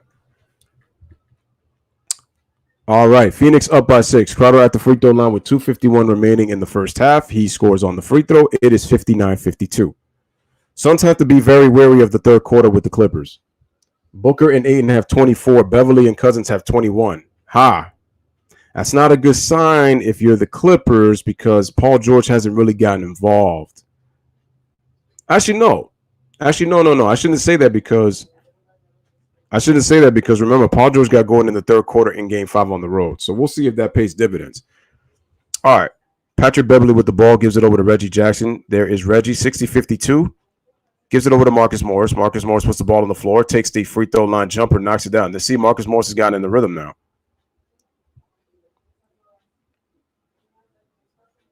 All right, 60-54. Campaign with the ball. I think Chris Paul's probably coming like under the 2-minute mark. His Campaign. He gets all the way to the rim. He goes up, misses the layup. Ayton misses, and we got a foul. Oh, wait, they said the ball is going to be last touched by the by the LA Clippers. So the Suns will get the ball.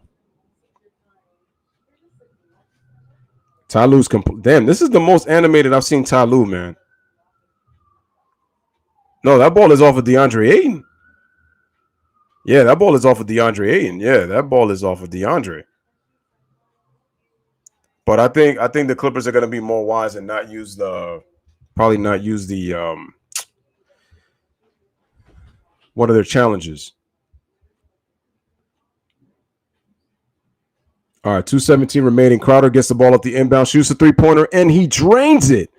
Monty Williams added again with the out-of-bounds plays. The Phoenix Suns with their, well, actually, no, their biggest lead was 10. They're up 9, 63-54. All right. Marcus Morris shoots a three-pointer, drains it. This is Marcus Morris, 13 points. Beverly with double digits. He's got 14. Cameron Payne misses the layup. Here's Luke Kennard. Gives it over to PG. Gives it over. Good extra pass. Reggie Jackson. Oh, no, he missed that. He missed that very badly. Reggie Jackson misses that three badly. All right, here's Devin Booker with the ball. Devin Booker crosses over. Gets to the shoot jumper. Can't remember. Who's got the ball? All right, good foul.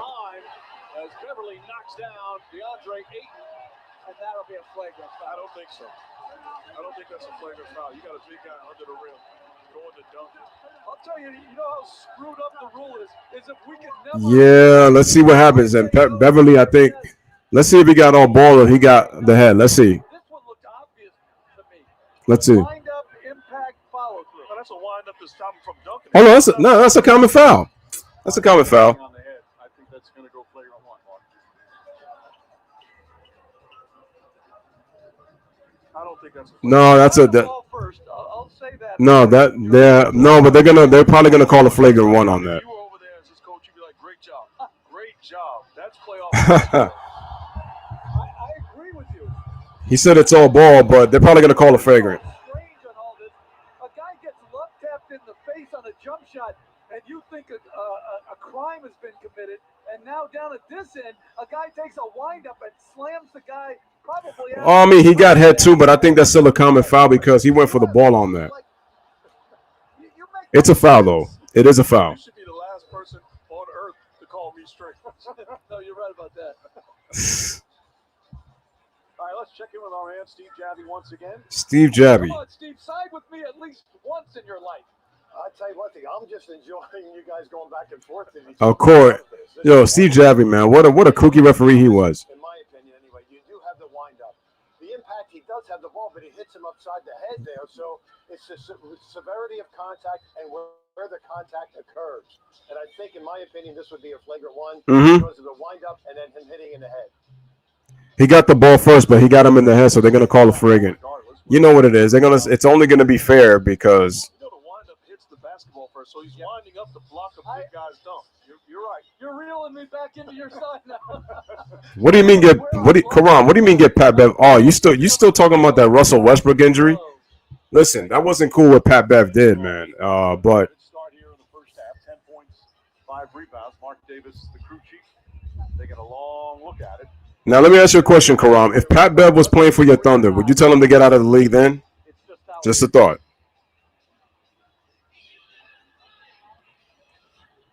He's come to a conclusion. Here we go. It's the replay has determined this foul to be a common foul. We have 2 free throws. Wow. You are on a roll. Wow. They called a common foul on that. Don't fly Steve Jabby here and fly me to Secaucus, man. Wow.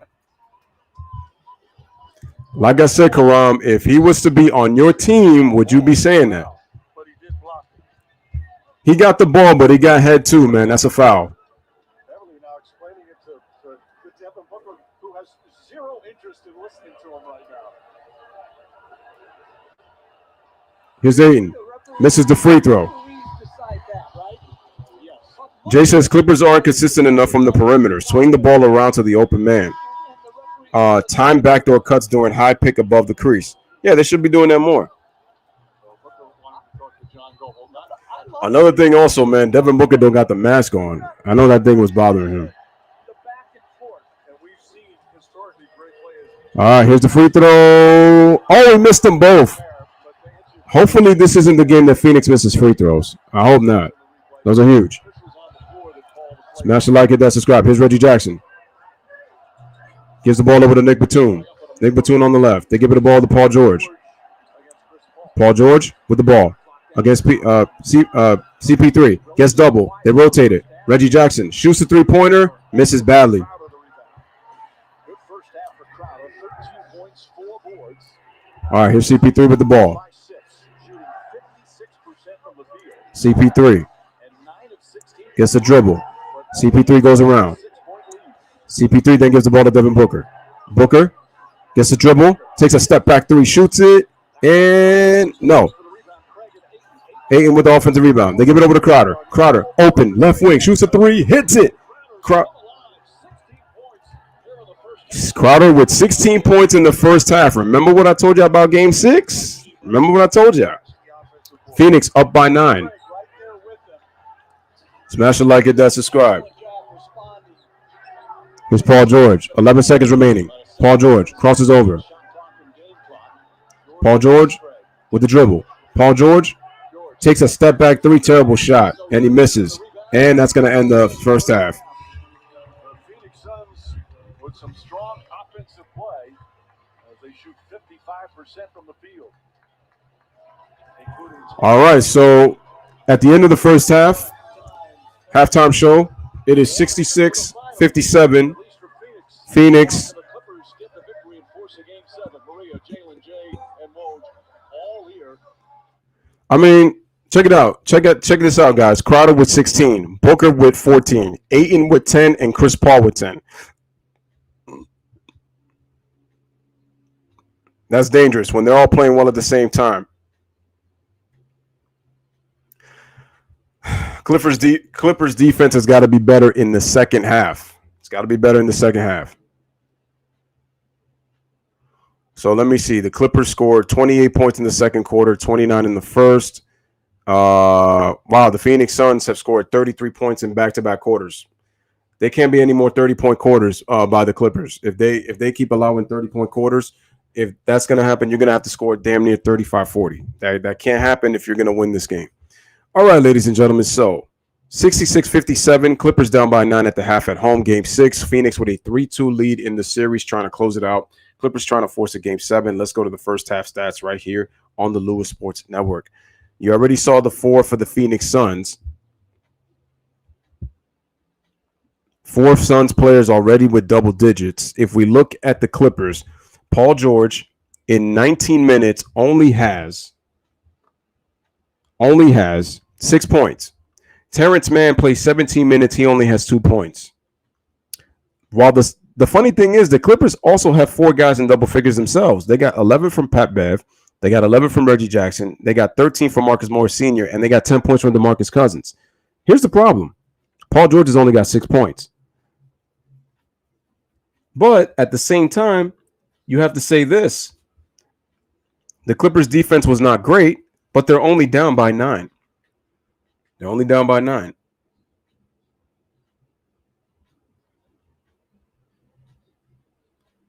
I want to go to the team statistics.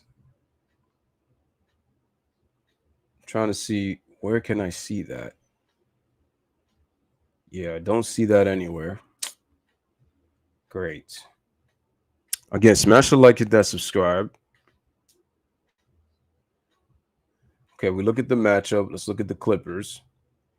Okay, the Clippers are shooting 46% from the field. They're only 7 of 21 from the three-point line. They did get to the free throw line 11 times and shot 90% with 1 missed free throw. They have 16 rebounds as a team. They have 10 assists, only 3 turnovers, so they took care of the ball pretty well. They have 2 blocks, 2 steals, and they've committed 6 personal fouls. As for the Phoenix Suns, they're shooting 58%. 55% from the field, 58% from the three-point line. They've already hit 10 threes. So that's not a good sign. But they've missed 3 free throws. So that's what's keeping the they've only gotten to the line 7 times, but they've missed 3. Ayton missed 2 of those. They have 21 rebounds, and they have 17 assists in the first half. Clippers have got to share the ball better. And Phoenix has committed more personal fouls. They have 10. Turnovers, both teams are taking care of the ball. So right now they've out-rebounded the Clippers by 5, 21-17. And the offensive rebounds, I believe they're about even. Yeah, no, 4-3, not much. Okay, so they're out rebounding them by 5. It's not much. The 3-point shot has been big, and like I said, they got 4 guys with double figures in the starting lineup. And don't forget, Dario Saric has 6 off the bench too. So,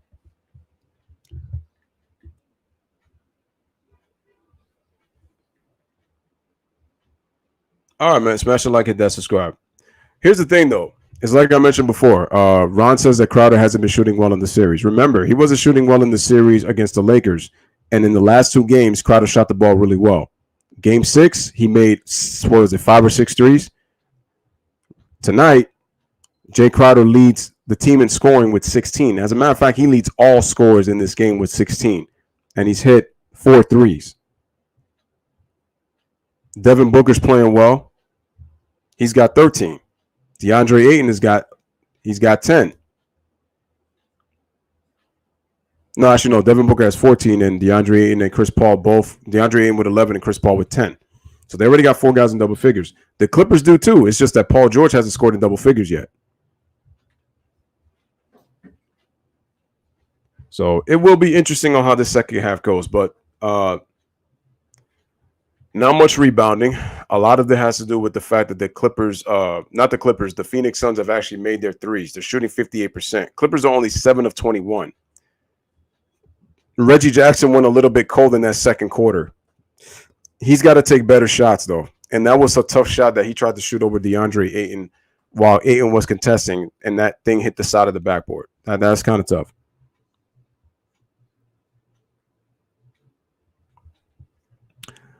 Wait, what are you talking about saying can people stop putting SGA in trade packages? What are you talking about? Who was he being in a package deal for anyway? I haven't heard anything about Shai Gilgeous-Alexander.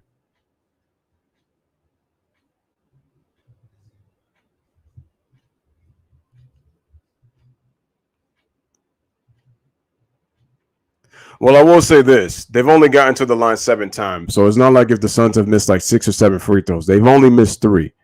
Now, if they continue to miss more, that can be a problem. Okay. Wow. In the last 25 postseasons, Paul George is only the 3rd player in NBA history to have a 30-point half where he shot 80% from the floor. Anthony Davis actually did that in last year's bubble. I forgot who the other player they showed, but Paul George is only the 3rd player in the last 25 years to have a 30-point second half while shooting 80% from the floor. I think Paul George shot 83% from the floor. He was 10 out of 12 from the field. And it's funny because on the road, he only had 11 points in the first half, and he was 5 of 8 from the field, but Paul George was trying to get other people involved. But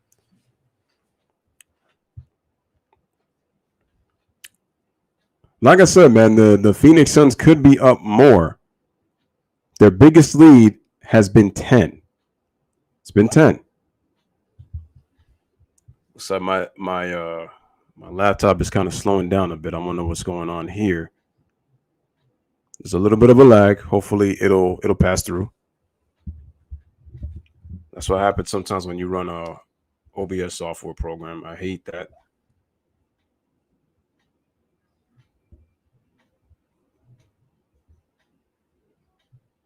Smash a like, hit that subscribe. It is a 9-point game. Let's see what's going on in the chat.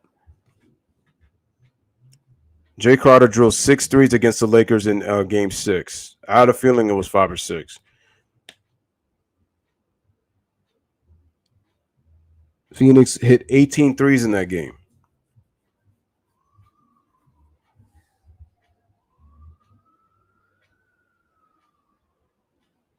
Well, right now they're already 9 threes away. They already hit 10, so the franchise record can be set tonight if they can hit 9 more threes. But more importantly, not just that, they just need to find a way to win the game. Because right now, the Clippers are still within distance. It's a 9-point game. You see, if the Clippers were down by like 20 points, even though no lead is safe, you would have to kind of be like a little bit – you would have to be like, this is going to be really tough because the reason I say that is because okay, you were down by double digits by like a lot of points in the first 2 rounds, but you were more fresher. Now you're deep into the playoffs. Are you going to have the legs to be able to come back and try to force yourself to get back into this game? That to me would be very hard. That would be difficult.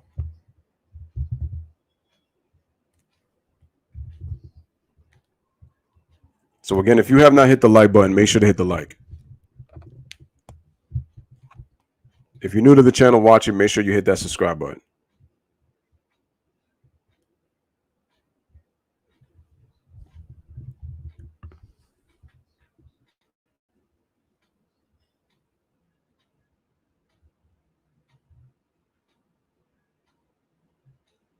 Man, everybody who can't stand the Clippers, or I should say can't stand Kawhi, are in full force on another channel. They're already saying that they're done tonight. I'm going to say this. Maybe the Clippers are done tonight. Who knows? But if they're not done, I wonder if that energy is going to be kept after Game 7. We will see. Sounds like a lot of Laker fans in the building, but more importantly, a certain anonymous fan base that I won't mention name here on the channel. Right?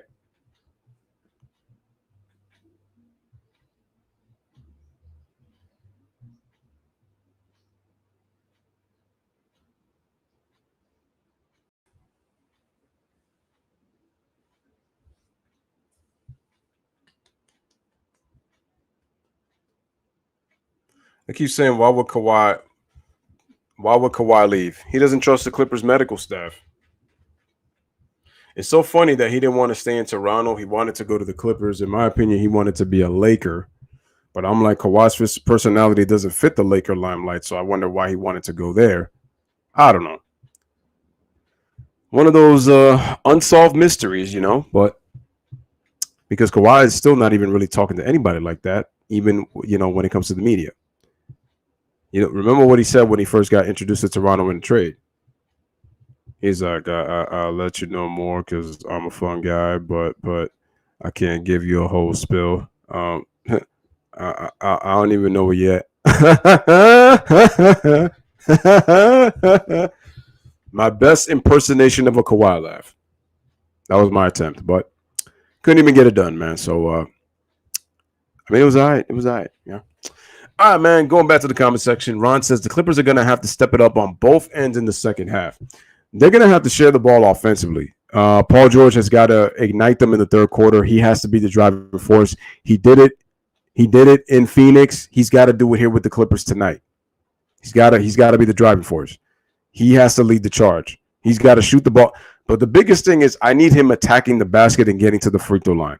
If I see Paul George settling for jump shots, I don't want to hear the moment's too big for you. I don't want to hear that, I'm playing loose and free, that the criticism. Because if you're saying that, then basically it's like you're kind of basically doing the sentiments of what DeMarcus Cousins was talking about on why the Paul George slander, why the Paul George hate, which basically means that Paul George, they do get to you. You talked about the bubble last year. You're not in the bubble this year. You look like you're a more confident player. But easier said talking than done playing. So you have to prove it on the court 2 more times. This may be your last time, so you got to come and prove it for real, for real. So second half, and like I said before, Terrence Mann only has 2 points. Don't let that go quite on the wayside. He's got to have more of an impact in this game. He has to. He has to.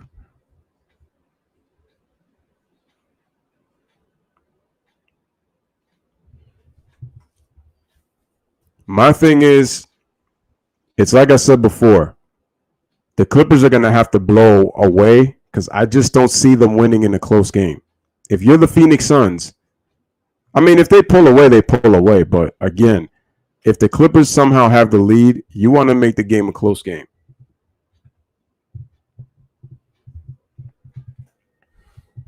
Jay says Kawhi seems to like to put that Jimmy Stewart act in public. Yep.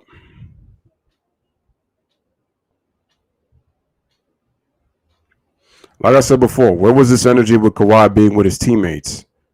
All this time he kept looking up from the suites. Now he wants to act like he's all a team player.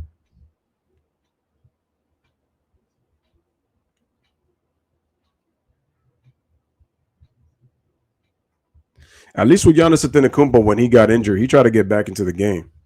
So it shows you he wanted to be out there for his guys. You know, like I said, my issue with Kawhi Leonard is that if you're going to be up in the suite, why all of a sudden, and possibly the last game of this Clippers season, all of a sudden now you want to show that you're with the team. Do you know who they would start comparing you to if you did something like that? Think about it.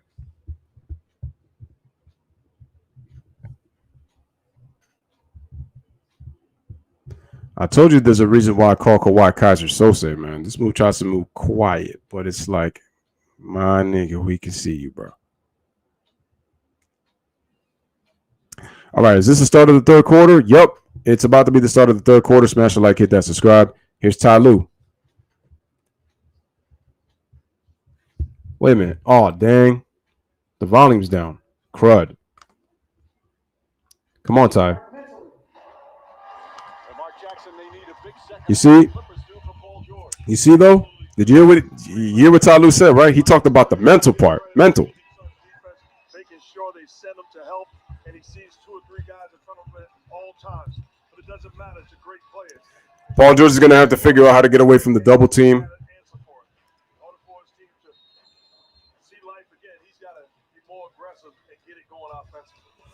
Let's see. He's only 3 for 8 right now. He finished 15 to 20 in Game 5. But remember, Paul George is a player. Again, he's all about the flow. He could give you a 41-point performance like he did in Game 5, and then he come back and then he struggles. Can Paul George string consecutive games? I feel like if the Clippers can win this game, Paul George will be much more confident in Game 7 this year than he was last year when he was in control with a 3-1 lead with Kawhi and Doc Rivers and that team last year.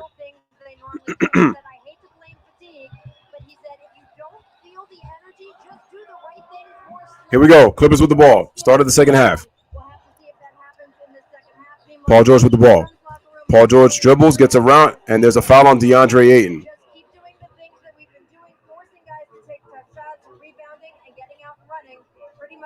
Monty Williams calls BS, but that is the call. All right, Rachel. Well, Game 6 has been magic for the Clippers in these playoffs. Against Dallas, they were down. Oh, yeah, I forgot about that, too. Game 6 was kind to Phoenix against the Lakers, but Game 6 has been kind to the Clippers as well. But is the third time the charm? Or does it luck out? Does it run out here? All right, here's Paul George with the ball on the left wing. Paul George shoots a shot, and then a foul on Mikal Bridges. I'm not sure Monty Williams wants to use that challenge. Nah, I don't think it's smart by Monty to use the challenge. You don't want to use it at this point in the game because in the fourth quarter, that's all ball. That's all ball. He said, "You read." All right, so they're going to review the call. No, it's a 2-point attempt.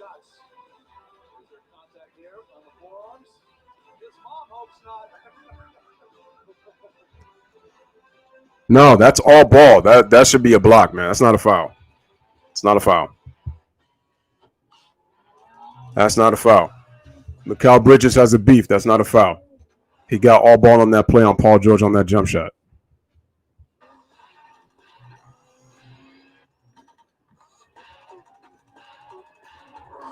I'm telling you, if Paul George does not attack the paint, I'm telling you it's going to be a problem. Visit your local Acura dealer for attractive offers on the RDX. Jay says that Paul George still has less pressure than Chris Paul in the series. To be honest with you, it's true because let's really face it. He would have more pressure if Kawhi Leonard was playing, but he doesn't. And also, the Clippers have played a lot of games. Fatigue. I will say what will relieve the Clippers is the end of this series. Because at the end of this series, they'll get 5 days off. So if it goes 7, the NBA Finals will start July 8th. What does that mean? That means about a week off. So that would benefit, Paul George and the Clippers tremendously. Arthur Helton's a day-to-day guest that we have grown to love. When you go 4 or 5 times a week to the same place, you get to know people by name. After many years being a professor in Arkansas, I had a wonderful professor. And it's like I said before with Chris Paul. Steve Nash maybe have 2 MVPs, but it's like with Chris Paul, you could do something that Steve Nash was never able to do, take the Suns to the finals. With this young team, you and Crowder are the veterans on this ball club. So to take this young team to the NBA finals, it'd be crazy.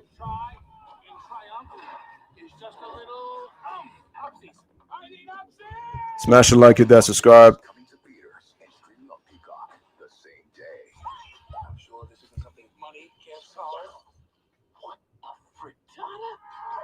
Yeah, Chris Paul has more. Like I said, Chris Paul does have he has more pressure though. He has more. 3-1 deficit. PG played no pressure with the Suns at home. More pressure on the Suns. With Clippers injuries, Chris Paul has all of the pressure. Exactly. Because if you look at all the injuries that happened in the playoffs and then you look at the series, the Clippers they're missing 3 players. This is Zubac's second straight missed game. Kawhi Leonard's been out since the end of game 4 against Utah. Serge Ibaka is out all playoffs.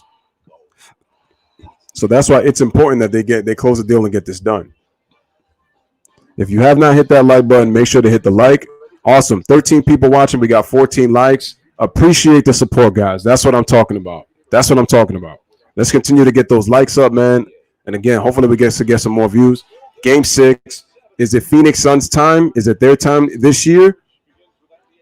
Or the Clippers said, no, you got to beat us one more game to be able to call yourself Western Conference champs, possibly.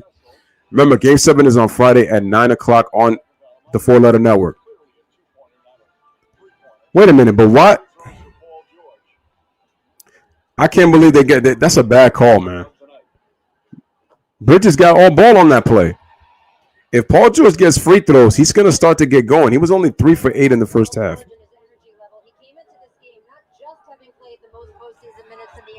So now, Rachel Nichols, you're telling me now about all these playoff minutes that Paul George is playing. George missed a free throw. He missed a free throw. All right, it's an 8-point game. Here's Booker. Booker gives the ball over to Mikal Bridges. Mikal Bridges gives the ball over to CP3. They give it to Booker. They swing it. Booker splits the defense, gets to his spot, shoots a shot. Nice play. Oh, it just spinned out. Wow. Man, that's crazy. All right, here's Reggie Jackson shoots a shot, and then he draws the foul.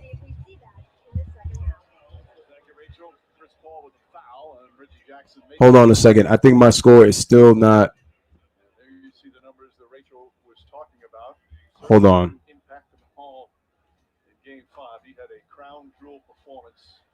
Okay. Let's try that again.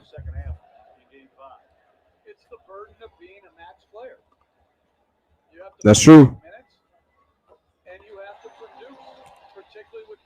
All right. So looks like the whistles are going to be called in favor of. Looks like the Clippers are going to start to get that whistle. So let's see what happens. Smash the like, hit that subscribe.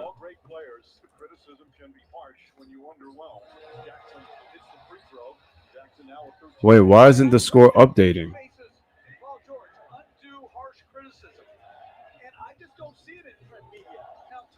Hold on a second. I'm going to delete this off. Let me remove this. Let me add. All right, so we got a turnover by the Clips, and then Pat Bev turns it over right back. All right, so it looks okay. That's today's younger generation. All pro athletes. Well, let's just not say all pro athletes. Announcers look new, and they're affected at times. It's just the way. Smash the like, hit that subscribe. There we go. Back in business, ladies and gentlemen.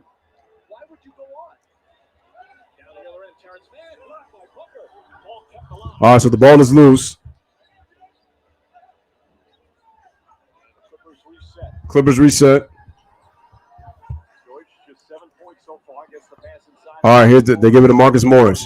Marcus Morris tied up. 10-20. Nice fake by Morris. Beautiful up and under. Gets Ayton in the air for the deuce. Nice play.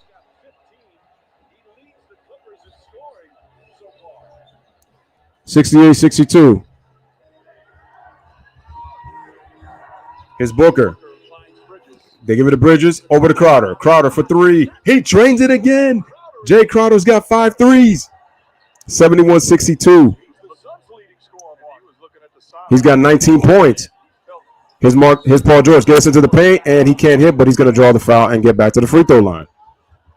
You know when a guy is playing with confidence and has a rhythm and figured it out. They're leaving him wide open. Late contest. Follow through. Here's the thing, though. Crowder's a three-point shooter, so you know this is going to happen, man. Their first three-pointer, obviously, here in the second half. One of the bizarre stats in this series. In the previous Okay, Jay says that the media needs to quit giving PG or the Clippers passes for games played in so many nights. Clippers are the ones who had deficits in multiple series. Yeah, blame somebody else. It's easier. This is what I don't understand. The Clippers were down 3-2. They were down 2-0, and in game 3 they were down 30-11. That's the Clippers' fault, and that was all with Kawhi Leonard. The Clippers don't need excuses, man. They don't. 26% from 3. All right, George hits 2 out of 2. 71%. But the Clippers have got to get it done on the defensive end. That's the issue. It's the defense. Here's Chris Paul. Chris Paul with the screen from Ayton. Paul. They give it to Ayton inside the post. They kick it out to Bridges. Bridges shoots a three-pointer. Oh, wow, he airballed it. Now, Bridges has not played well. Here's Paul George. This is where Paul George has got to get more aggressive in transition. Nah, why are you trying to shoot a three? Gives it over to Pat Beverly. Beverly kicks it out to Terrence Mann. Terrence Mann gets into the paint. Goes with the layup. He can't hit. All right, here's CP. Suns got numbers. They dump it to Crowder. Oh, wow. That was a dangerous pass. Bridges gets into the paint, and nice foul by Reggie Jackson wrapping up Ayton, and he'll go to the free throw line, I think. Oh, no. That's a second team foul. Clippers got lucky right there. Every game of the conference finals wants a chance to win NBA prizes with tonight's special code text clock. All right, man. Smash the like, hit that subscribe. Make sure to share. Clippers got fortunate on that.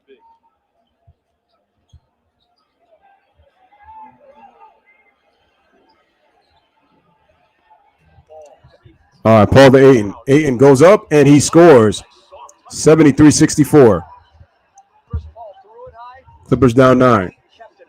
Reggie Jackson gives it over to Terrence Mann. Gives it over to Marcus Morris. Gives it back to Terrence Mann. Terrence Mann gets open. Shoots a three-pointer. He can't hit.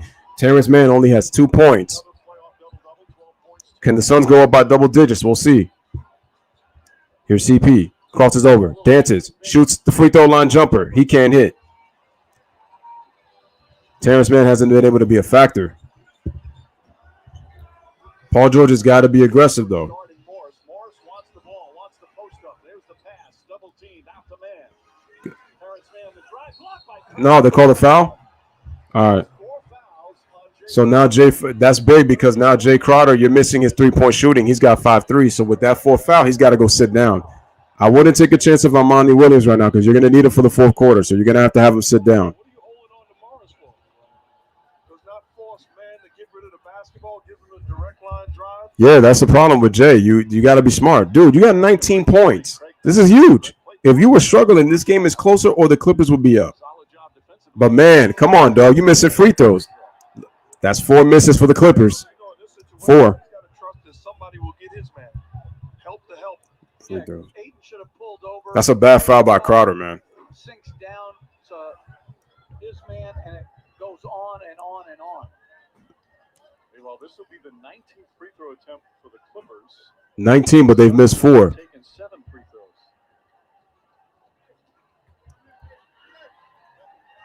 Terrence Mann isn't a three-point shooter in these situations. Any three-pointers are considered bonuses.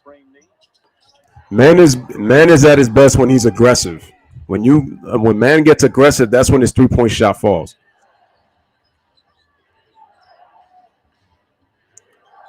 All right, Beverly gives it over to Devin Booker. Bridges gets into the paint. He puts it up, and he gets the basket and 1 plus the foul. The Clippers are allowing too much penetration right now. Do the Clippers want it? I don't know. Let's see. I think that's Bridges' 2nd field goal. I don't see much there. Well, that's gonna be an and one though. Terrific regular season. Played really well. All right, the Suns are up by 10, tied for the biggest lead of the game, and it's gonna be 11. Biggest lead of the game for the Phoenix Suns. Lead of the game. Still early third quarter. For other Phoenix Suns right now, I'm thinking put them away. You got to put them away if you're the Suns. Knockout punch right now. Offense. Be the knockout. Don't let the Clippers hang around. Here's George. Tried to do that here. That's a tough shot by Paul George, and he gets the bounce. So it's a 9-point game, 76-67. I like that, coach, getting Paul George a touch on the post before help can get involved. And Paul George went quick. Paul George has already got 5 in this third quarter. Defense of Torrey Craig. Where's the energy going to come from the Clippers? Ayton in the paint, goes up with the hook. Oh, big offensive rebound by Torrey Craig. Nice ball movement. Good extra ball movement. Here's Paul. Get to a spot. Get to the roll. Chris Paul playing well. 14, 78-67 Phoenix. Marcus Morris shoots the three-point. That's a terrible shot by Marcus, man. It's a terrible shot. 7:03 remaining in the third quarter. Here's Booker. Booker dribbles left, takes it to the basket, and he dunks it. Throws it down. And the Clippers are down by 13. Aggressively attacks the rim, and the lead is 13 for the Suns.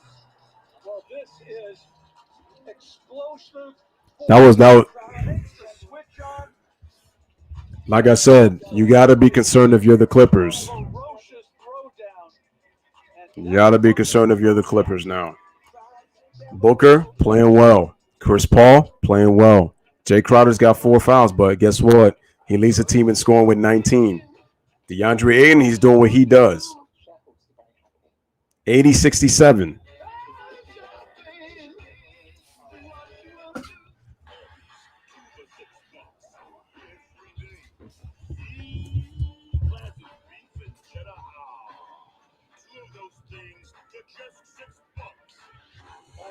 So that's Devin Booker's second throwdown of the game. So really nice play by him. Suns go up 13. Yo, shout out to Pedro Walker in the building. Long time no see. What's up, Pedro? Hope everything is good with you guys. Hit that like button. Make sure to share the stream as well. Is this the end of the Clippers? I know a friend of mine who would be really happy if the Clippers are out of the playoffs. It's a personal friend of mine. First impressions to just any network. Go with T-Mobile, the crown jewel of 5G. Smash the like, hit that subscribe.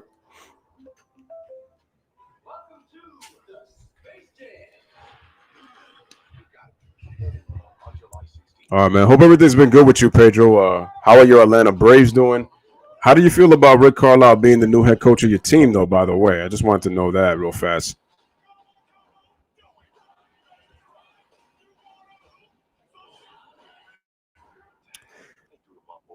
It's not looking good for the Clippers. But remember, there's still plenty of time remaining, so we'll see. Are the Clippers going to quit? We're going to see if they quit. Because we will know if they quit or not. That will let us know if they are done.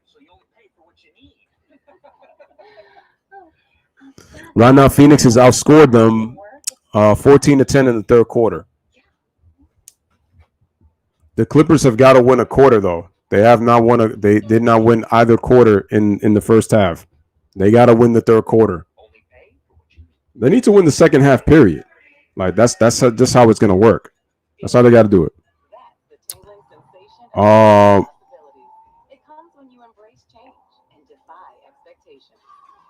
Well, G Money, Paul George has got 5 points in the third quarter. He didn't have a good first half, but there's still time. I'll say he was garbage if he doesn't show up in the third quarter and waits too late in the fourth. Then I'll say he's garbage. He hasn't been great, but I want to go out and say garbage. Not just yet. Yeah, yo, shout out to Steven. Yo, I heard, man. I heard what they did to Steven, bro. That's crazy. I mean, to Otani.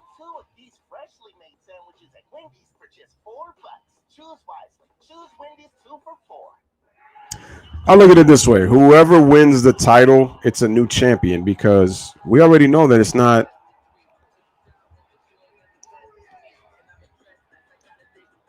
All right, Terrence Mann. So DeMarcus Cousins enters the game for Terrence Mann.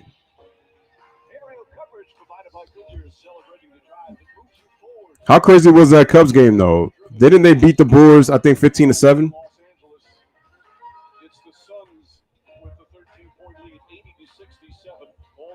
Let's see. The Clippers' trust is going to be tested one more time. So we're going to see. Smash the like button. It's a combination. He's got to be more aggressive. But one thing that the Suns have done effectively, they've been more physical with him. Yeah, that's another thing. The Clippers have not really responded to their physicality. They were supposed to be the more physical team. They're down 3-2. All right, here we go. Clippers with the ball. Under 7 minutes remaining. Here's Reggie Jackson with the ball. They give it over to oh wow. That's a bad foul by Bridges. You didn't need to go try to go through him. And that's bad. If I'm the Clippers, be aggressive because the Suns are in the penalty. 6:42 remaining. They're in the penalty. You got to take advantage. But also, if you're the Clippers, you got to hit free throws because you've already missed 4. And look, he's playing well tonight. 15 points. So second straight game, Marcus Morris came to play. All right, makes the first. 12-point game, 80-68. This is leadership, not just Chris Paul. Look at the growth of Devin Booker. Look at D Book. Showing some leadership. Okay, I see it. That's leadership. That's a franchise guy that Chris Paul has had an effect on. Monty Williams has had an effect on. Oh, Morris misses another free throw. That's 5 free throws missed for the Clippers already. Remember, that cost them game 4.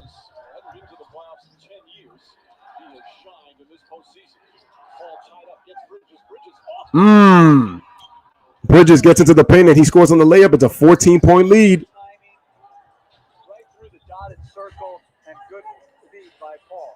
Like I said, let me see the Clippers, man. Let's see. It's a 14-point lead, biggest of the lead for the Suns. No, that was bad. He tried to shoot the 3. Watch the Clippers. No ball movement. Nope. Nah. Nope. Okay, Morris got that, but see, the Clippers they're not moving the ball. You can see it. You can see it. There's still time, but you can see it. Can't thank the Mavs enough for hiring Jason Kidd. Addition by subtraction.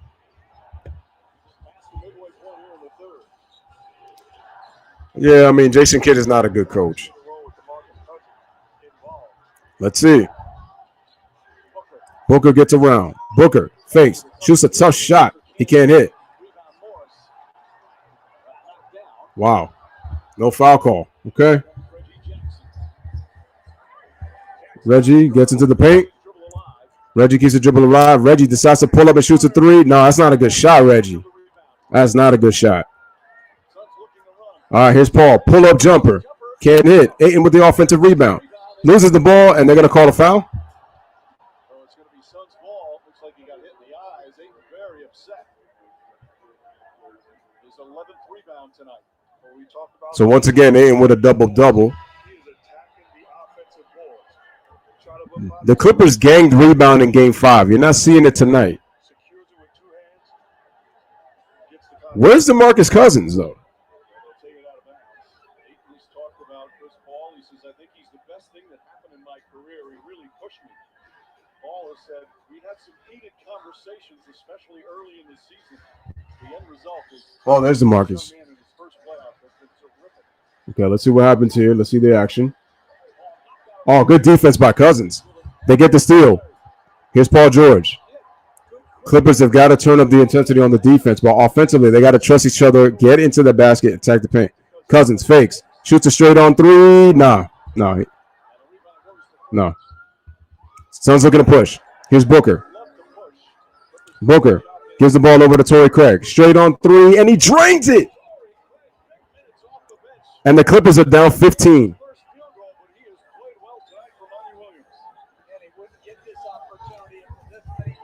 Here's Paul George. Paul George trying to get into the paint, and he draws a foul.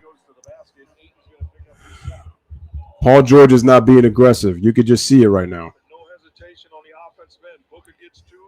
Jason Kidd is not a good coach, so I don't really see the hype with him. I hope the Suns could keep the lead because I don't want it to be one of those things where they blow a double-digit lead and they lose the game. All right, here's Paul George. Knocks down the free throw.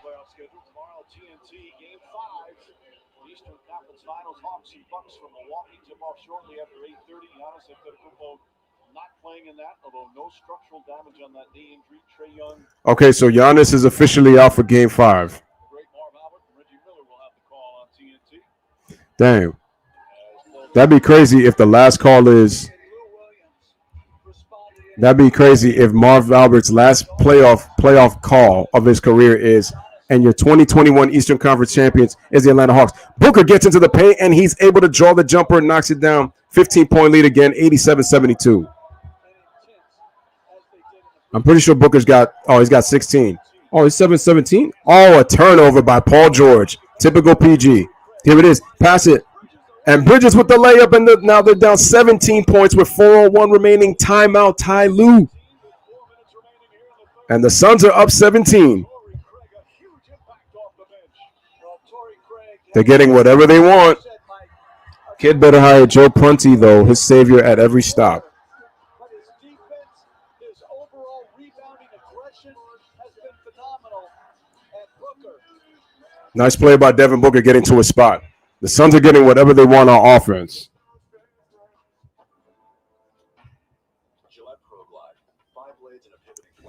Oh, man. So you're ready for the day with a fresh face or a fresh start. For a limited time, get a 5th cartridge free. Wendy's only serves one kind of breakfast, a better one. So chuck your old salty egg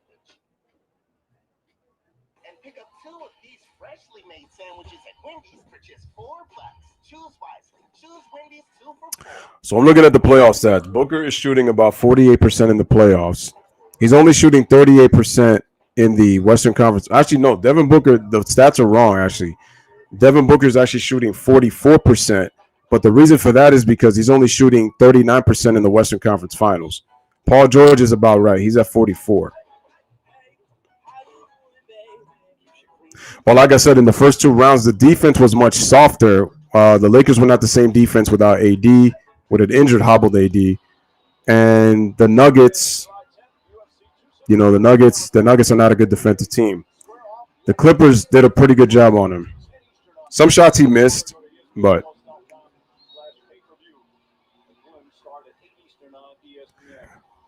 listen, if I see the Suns go up by 25 at some point, it's still a long way, man. It's still a long way. It's easy to just jump on the train by 17, but it's not over yet. Yeah, I think DeMarcus is going to play a lot of minutes in the 4th. All right, back to live action. Smash the like, hit that subscribe.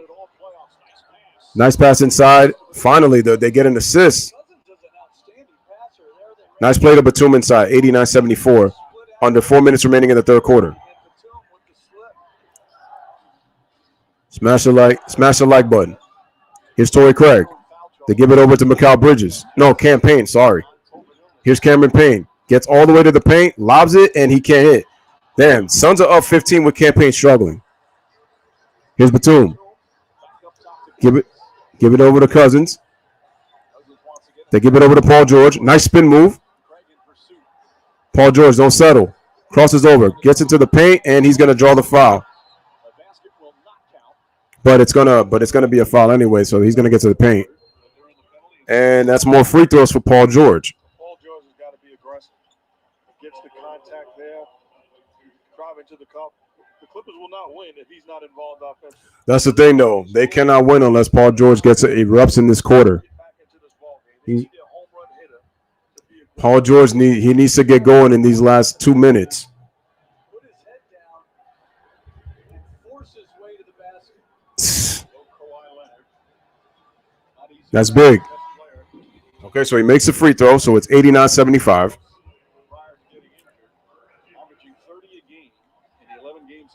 He's out for the 8th straight game.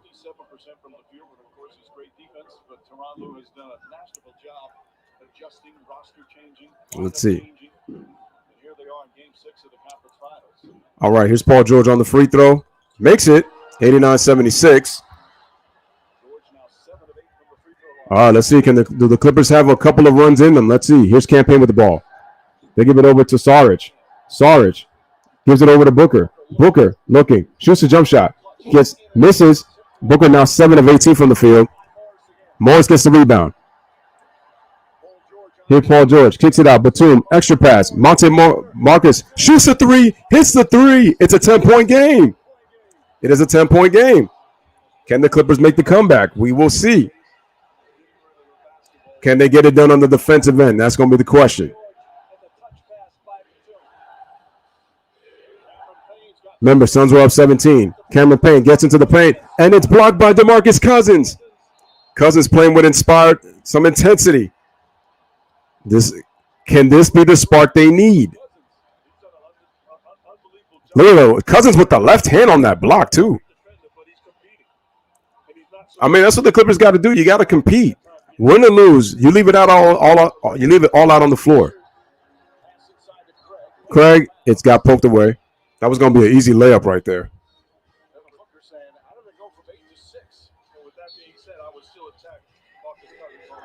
Booker gets open on the inbound, shoots a jump shot. He can't hit. All right. Boogie Cousins making an impact. So is Marcus Morris in this quarter. George takes a jump shot. Nah, that's a terrible shot. Oh. Wow, big block by Ayton in the paint. Here come the Suns. Cameron Payne dribbling, gets into the paint, and he just loses the ball out of bounds. Cameron Payne's got to calm down. He's trying to do things a little too fast, out of control. In a kind of closeout game, he's got to tell him Cameron Payne's got to change pace. He's not controlling his pace right now. Here's Paul George. He got away with the offensive foul. Good extra pass. Batum for three. Oh! Batum hits the three. 1:43 remaining, and it's a 7-point game. Timeout, Monty Williams. Paul George got away with an offensive foul. It's true. What did I tell you guys? I said this isn't over. 17-point game. Oh, the Clippers going home. Dude, 7-point game. Let's see what Phoenix does. Remember, they were up by 17. I told you, it's not over yet.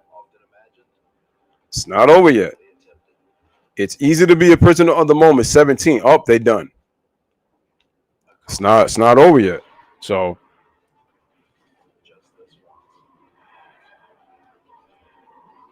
again, smash the like, hit that subscribe.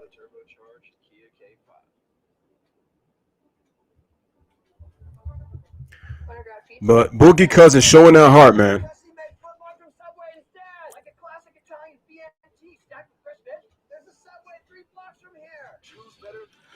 Okay, people gotta stop with this. Yo, I'm seeing some people like the Clippers are gonna win the title. Can they win Game 6 first before we start worrying about? And first, they gotta win Game 6 to even start worrying about Game 7. So we gotta pump the brakes there. And on countertops to keep killing bacteria for up to 24 hours. Try Microban 24. Clippers climb back into the ball game. Little shove by George. That's a big play. Move the basketball, Batum all by himself in the corner.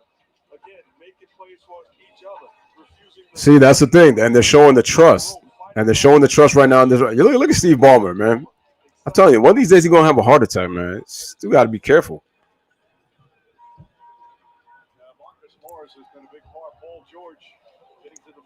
I'm telling you, if this goes to a Game 7 and the Suns blow a 17-point lead and they lose, they're not going to win Game 7 because I don't know.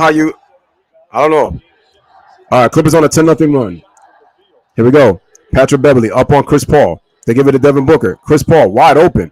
Nobody near him. Shoots a three. Oh, and he hits it. Nobody near CP3. That's terrible defense by the Clippers. 92-82 is the score. Here's Pat Bev with the ball. They give it over to Paul George. Paul George. That's an offensive foul. Yeah, good call.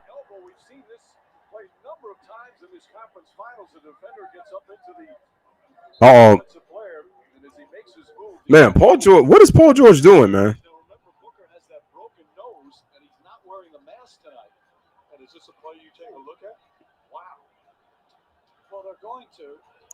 See, that's just done by Paul George, man. Paul George, man. That dude is being. That was just moronic on Paul George's part. So you just got yourself back in the game. Y'all left Chris Paul wide open, and then you go do a dumb play in this right here.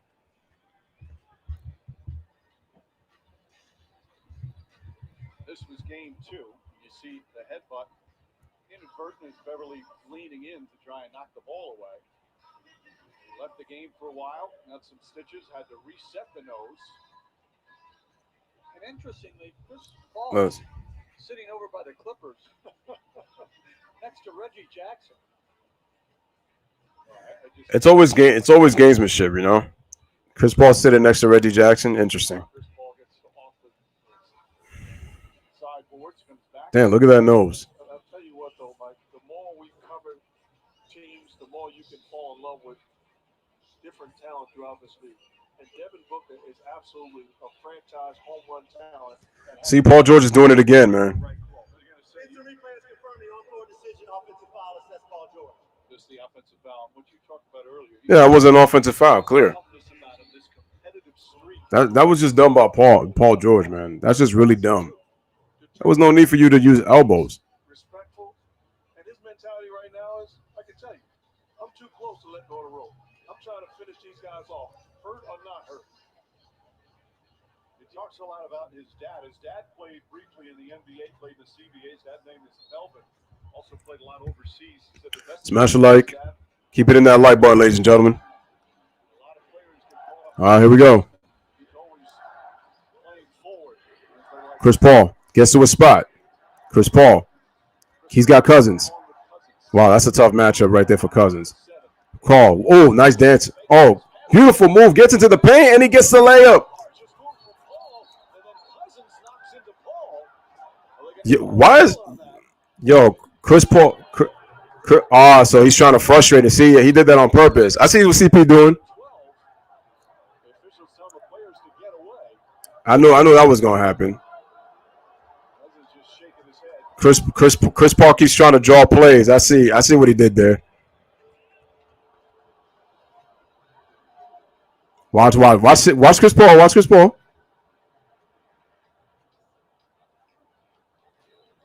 Let me see. Well, Paul certainly looked to get some contact. Cousins raised that right elbow. And Paul sold it extremely well. Yeah, Paul sold it. Yeah. What makes it tough is Chris Paul's ability to sell it. As long as Cousins allowed him to put it for sale sign up. Rajon Rondo has not been playing well. I'm seeing some dudes in the comments, on another channel, talking about how they're just going to sit Rondo. Rondo's been a liability. He's not going to help against Chris Paul. That's just a great move from Paul. Tough for Cousins on that. Oh my goodness. Come on, man. He wants him kicked out of the game? Wow. If he was to get ejected, that hurts the Clippers. Now they're just small, and they have no size. And that'll be the end of the Clippers. A good response by Phoenix. Yep, they went up by 17, but then a 10-0 run cut it to 7. Now Phoenix has answered back. Mistake out of a timeout in the zone. Chris Paul wide open 3. That's just a dumb thing by Cousins, man. He should have never even went near the elbow. Well, maybe he's trying to get it up over him since he's walking right That's into good him as well. That's a good point. It doesn't look like contact.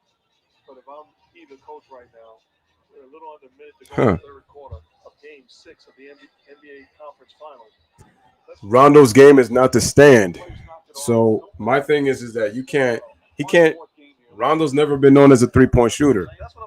I mean, he's taking them because of this era, but Rondo, when he's moving, when he has the ball in his hands, is when he's most effective. Not when you have them standing around. It's not Rondo's game. And it's kind of weird the way it happened. Tell me how you saw it. It is. I first of all saw a great acting job by Chris. Yeah, I was great acting. Secondly, it's now the officials have to determine whether Cousins throws the elbow or not. If he throws the elbow, if I deemed it throwing the elbow, I would call it technical foul, not a flagrant foul. In this situation, that's what they might go with a technical foul. But Chris Paul really tries to sell it, and obviously he does. I understand what you guys are saying too about Cousins just trying to take the ball and get the ball to go out of bounds. So Chris Paul wants him out of the game. That ain't gonna work, bud. A technical foul, one shot. Thank you, Steve Javits. One thing this doesn't. If you're Chris Paul, if I'm the referee and I go over there and take a look at that, And I'm thinking you got me by overselling it, and it's going to be in my mind refereeing you the rest of this ball game. I'm telling you right now, Chris Paul needs to stop doing that because you're winning the basketball game. You're up 12. The last thing you want to do is just try to bait every single thing. If they see that, that's not going to be good. Upon review, Technical? DeMarcus Cousins will be assessed a technical foul for this physical taunt. I agree. I agree with the call. So it's going to be a one-shot technical for Chris Paul knew what he was doing the whole time, though. Cousins. Meanwhile, the personal foul is first. I'm guessing this is one of the reasons that they don't like CP3. All right. Chris Paul to the free throw line. Nope. No personal foul. There you go. I mean, Cousins, man. Just remember that. Here it is. And, oh, the ball does not lie. He misses the free throw. I'm just messing with y'all, man. In the playoffs, he was 46 of 50 from the free throw line. All right, man. In this series, he was 15 of 16. The ball doesn't lie. 12-point game. Oh, I see what you mean, Jay. You talking about CP, and then you got, the other P that plays on the other team. All right, man, here comes Mikal Bridges. He's coming back into the game right now. 55 seconds remaining. Man, this has been a long third quarter. Like a lot of stalling right now. A lot of stalling. All right, man, here come the Clippers. Here comes Pat Bear, gives the ball over to Marcus Morris, then over to DeMarcus Cousins. They give the ball over to PG-13. PG looking, then they give the ball to Marcus Morris. Marcus Morris, Torrey Craig one-on-one on the left. Tries to drive on him. Takes it on the reverse. He can't hit, and the ball is going to be Clippers basketball, yeah. Cousins touched it last. That's the wrong call. That should be off of DeMarcus Cousins. Mark Davis not getting any help. It'll be the Clippers ball. Phoenix has already used their challenge. So they can't use it. Yeah, that's off of Cousins. Yep. George on the inbound. Nah, that's a terrible shot. Look at Paul George, man. All right, let's go with that one-side pick and roll. Let's see Chris Paul with the ball. Oh, wow, look at that. PPs, all right. All right, Chris Paul with the ball. Chris Paul. Paul shoots the three. Oh, Chris Paul hits the three, and it's a 15-point lead again. Pat Bev gets away. Morris shoots the three-pointer. Nope. Hits the backboard, and that's going to be Suns ball. Wow. The momentum quickly just took it away. Wait, that's a foul? Oh. So we got a foul? So Chris Paul has scored the last 8 points for the Phoenix Suns.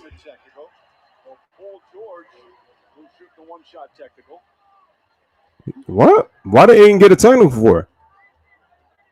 Yeah, but if you're the Clippers, you've lost every single quarter. George hits the technical free throw. Let's watch the play. Chris Paul is coming over here basically saying that DeAndre Ayton said a bad word, and that's why he got the technical foul. That's stupid. It didn't look like he was taunting Morris. I don't know. That's a weird call. Without knowing what he said. That's a weird call. Ball throws it off the 1.5 remaining. I guess that's why Chris Paul didn't want to hear about that 3-1 lead, man, because now he's really thinking about the Clippers have not won any single quarter in this game. The Clippers haven't even scored. They haven't had a 30-point quarter. Booker, that's so out of bounds. In the third quarter, Chris Paul with 12 of his 22 here in this third quarter. Chris Paul, 9 of 15. Devin Booker's only 8 of 21, but he scored 18 points. Ladies and gentlemen, at the end of 3, the Phoenix Suns increased their lead up by 9 at halftime. They have a 14-point lead headed to the fourth, 97-83 over the Clippers. It is money time. What are the Clippers made of? I feel like the Clippers. So let's see. If you look at the third quarter, the Phoenix Suns had 31 points in the third quarter. The Clippers only had 26. 29, 28, 26. Clippers didn't even have a 30-point quarter. That's not looking good for the Clippers. They're down 14 now.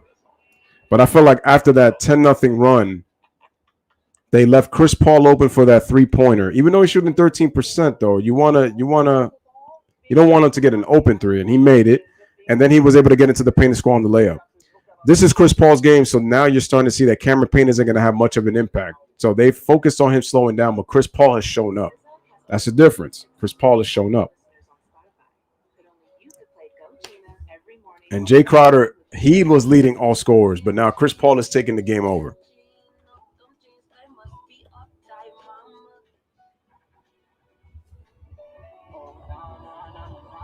Yeah, that's crazy. With both teams, he's been the absolute worst. He's got to show up. Like I said, if the Phoenix Suns close this game out, they're winning the championship. If the Clippers somehow come back and force a game 7, I got the Clippers. I got the Clippers winning the series.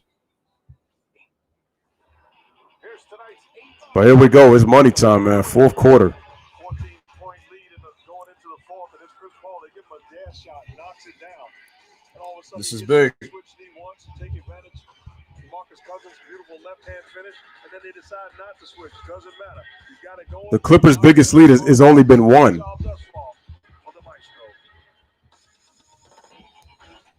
The Suns have led throughout. The Suns have led throughout in this game.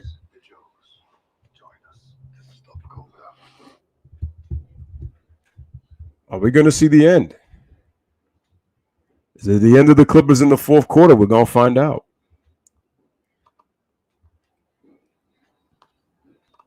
The Clippers have to play the best quarter of their life. They got to defend.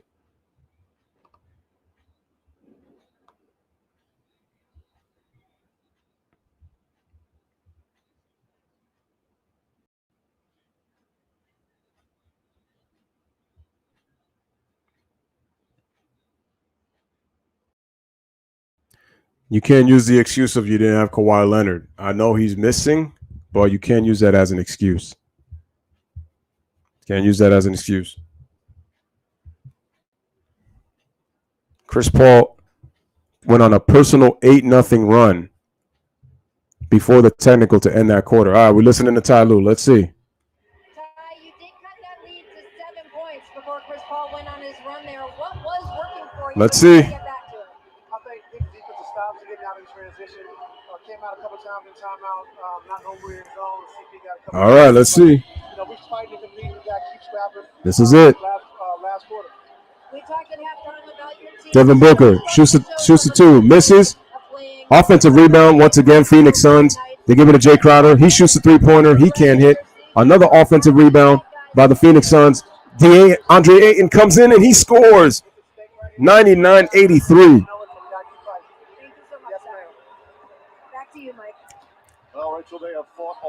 They have, but could their luck have run out? We'll see.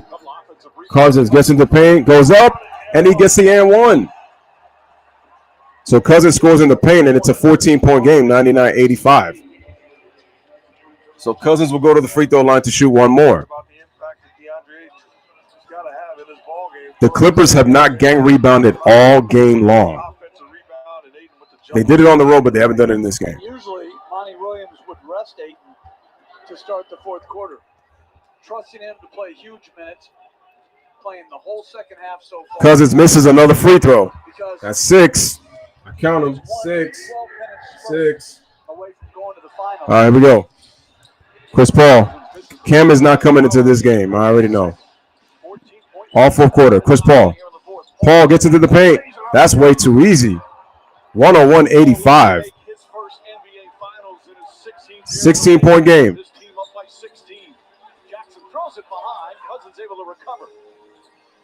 The Clippers defense has been non-existent throughout this game.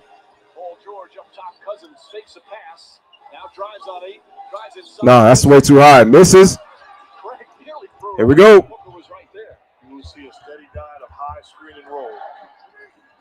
Chris Paul. Inside. Paul fakes it, gets open, shoots it, drains it. 18-point game. You may get on your nerve with some of the selling antics, but he's one of the all-time greats. Chris Paul with 26, doing it as a closer right now. Batum open, shoots a three, but he can't hit. Paul deflects it right to George. Here comes Reggie Jackson. For LA. Reggie Jackson gets into the paint. Wow, block. Here comes the Suns in transition. Here's Booker. And he'll Bring it back out, smart. as the Clippers get back defensively. Let's see. Let's see. Here's CP. Points, 6 assists for Chris Paul. Chris Paul. There's the Spin. set by 8. Chris Paul shoots it. That's it. Chris Paul does it. And it's a 20-point lead. Phoenix has got it. Timeout. It's a 20-point lead here in the fourth quarter. When they cut it to 7. CP with 28. Here gets right to Timeout, Ty Lue. little fade, mid-ranger, and then snakes behind. Look at that. Go. That's just terrible defense. Cousins have a miscommunication. The miscommunication on defense has been crazy. The Suns are rolling up 20. Man. NBA Western Conference Finals is presented by AT&T 5G. Fast, reliable, and secure. Wow. Your mission: stand up to moderate to severe rheumatoid arthritis and take it on with Rinvoq. This is why Paul George is going to get blamed, because they're going to say it again. He just doesn't want it. He's got an opportunity. I don't want to hear the excuses. I don't want to hear the excuses. He's showing he doesn't want it. I don't want to hear it. The Clippers are showing that they don't want it right now. There's plenty of time left. It's a steep hill to climb because it's 20, but no lead is safe. But right now, the Clippers have not won any quarter in this game, and it's showing. Campaign is struggling in this game. It's Chris Paul right now that's showing is being the closer. But here's my thing now. What is the NBA going to do? Because if the Suns are in the finals, guess what? They don't have any big markets in the NBA finals. When's the last time that's happened? Let's think. Well, let's see. So last year we had the Lakers and the Heat. The year before we had the Raptors and the Warriors. We had the Warriors for 4 years. We had the Spurs and Heat. Heat Thunder. We had Mavericks Heat. We had Lakers Celtics, Lakers Magic, Lakers Celtics. So really the last time as you can really point to has really been 2007, where two of the smallest markets were in the NBA Finals in San Antonio and Cleveland. Even though San Antonio has won 5 championships, but they're known as a small market. They're not known as a big market. And how can it be at first sight? How can we say strongest man in the universe if we haven't been sad? Damn. Why is it the golden age of television if it's all in black and white? Paul George is not being aggressive, man. He look like he don't want it. Smash the like button. Question everything. We did. The all-new Hyundai Tucson. I think that's what it's going to be. I think it's going to be the Hawks and the Suns. But my thing is that again, 2 small markets. I mean, it'd be, it's nice for the Hawks. Now the only question is who's going to be watching those finals, though. That's the crazy part.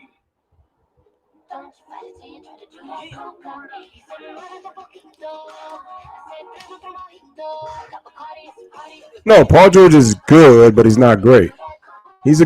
Paul George is good. This is why it kills me when in Indiana they were saying Paul George is a superstar. And I said, no, he's a star, but he's not a superstar. Well, let's see. The fans are trying to cheer. I just don't know if they got it, though. Let's see what happens. I'm going to let y'all listen. If y'all can hear it. George looks, drives, double team, kicks it out. Morris for 3. That's good. Okay, that's a big 3. Okay, down 17. Morris hits the 3. Morris, 24 points. Defense at the Suns. All right. Did not allow Paul George to win. Paul George has got to find a way to get open. All right, Chris Paul with the ball. Because they were out physical in game 5. Chris Paul. Goes around a double screen. Chris Paul shoots it. No, missed that one. Oh, but they can't get the rebound. Crowder, is that 6? No, that was a bad shot. All right, let's see. Still plenty of time left in this one. Morris puts it on the floor, drives, layup. And then he draws a foul. Okay, so Morris draws a foul. He'll go to the free throw line.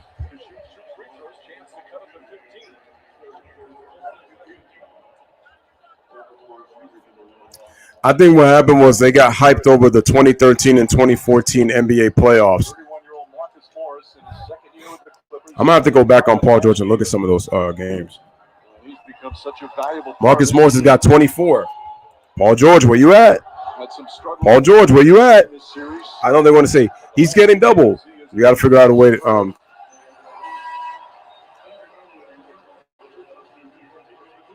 Terrence Mann was a non-factor. I told y'all he gets lost in that.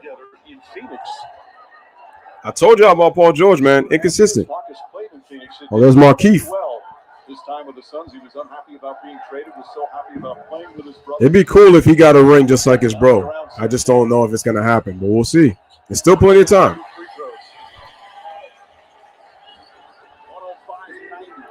I mean, that's Kawhi's fault. He's got himself to blame for that. He's got himself to blame. Why wasn't Terrence Mann on Chris Paul in the first place?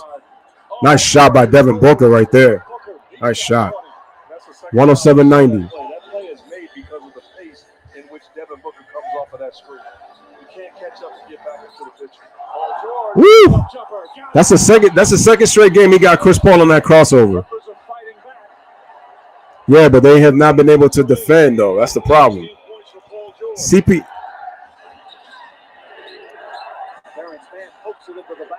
That's better defense. Where was that defense all game, though? Oh. Is that good? Oh! Chris Paul with 31 and the foul. Chris Paul now with 31 points and 7 assists. Upset at what happened on the last play. Paul George took him down one-on-one, returns the favor. CP. Oh, he got into his landing space. And the foul. Big time effort by Chris Paul, sensing the opportunity to go to the NBA Finals. 32 for CP as he knocks down the free throw. It's a 19-point lead again. There's still plenty of time. He had 37 in that game, and right after that, that's when he tested positive and missed the first 2 of this series. He has found his rhythm tonight. George to Terrence Mann. No. Terrence Mann misses. Ayton pulls down his 16th No. rebound. I'll say by the 5-minute mark. And almost with the steal, Paul gets it back and then finds Ayton. And an 8-second violation. Terrence Mann, great defense to force the turnover.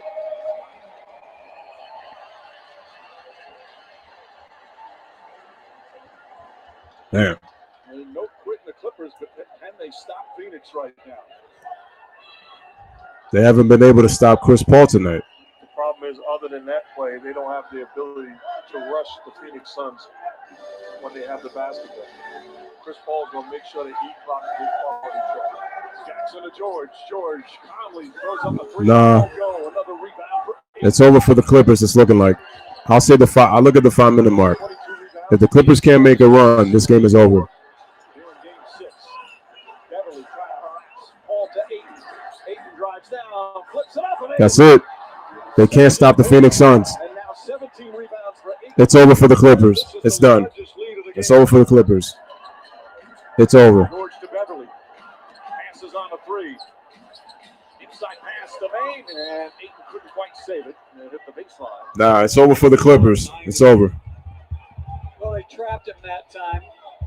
And Ayton with the skill, not only to drive it, but to avoid the charge. Wow. Clippers defense was horrible from the start.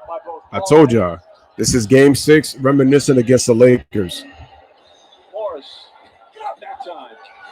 Marcus Morris leads the Clippers in scoring. 22 points, 8 assists, 3 rebounds, couple of steals. The Clippers' luck has run out. Point lead for his Suns. Paul gets inside, flips it up. That's it. 34. Paul dominating right now. 115 to 92 with under 6.5 to play. Reggie Jackson's been quiet. Y'all noticed that, right? Morris tries a 3. Nope. Rebound. That's it. The Phoenix Suns have won. Center has gotten very quiet as the Phoenix Suns pulling away here in the fourth quarter. Chris Paul. 8 to shoot for Chris Paul.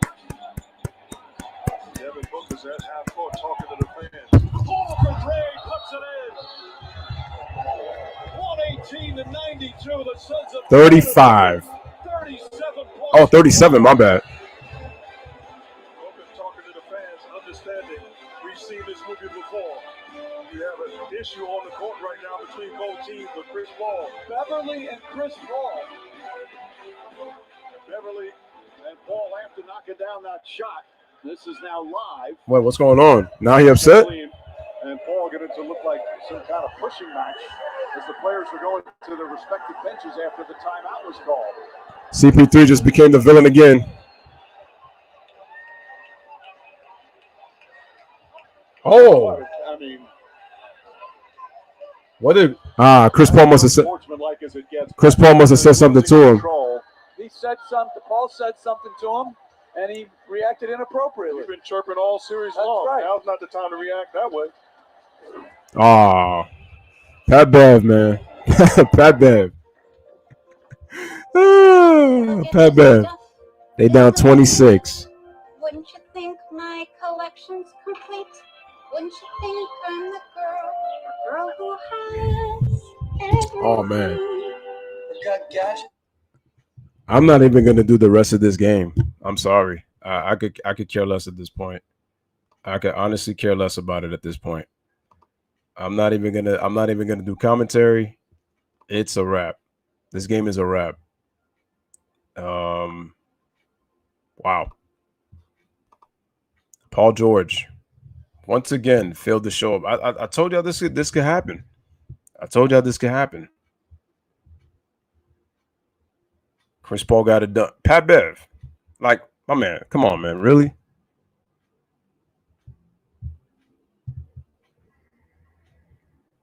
I think Kawhi Leonard should have stayed up in the presser. Maybe the Clippers would have had better luck. Maybe we would have had better luck. No, shout out to Chris Paul, man. He definitely deserves it. But the way that, things have gone on in his career, all the disappointments that he's had, to get this team to the NBA Finals, got to give him props. Got to give him props. He shot terrible the entire series, but give him credit. He stepped up when he needed to. That's big time. Marcus Morris is the worst shooter on the Clippers at 38% and 29%. Second worst shooter in the series. Can't lead the Clippers in scoring in a closer. Oh, no, I told you. Paul George doesn't even have 20 points. Paul George talking all this stuff about, the 41 point and, I'm up for the challenge. Paul George, where you at? Where you at? To me, Paul George choked.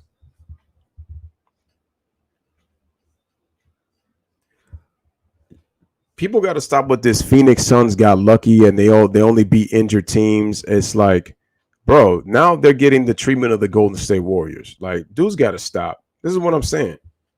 They keep acting like some of these other players haven't benefited. I remember when the Raptors knocked off Golden State. People were so happy that the Warriors were out of the playoff. They finally didn't get a chance to win a fourth title in 5 years, a third straight title. Then Kawhi Leonard goes to the Clippers because he didn't go to the Lakers.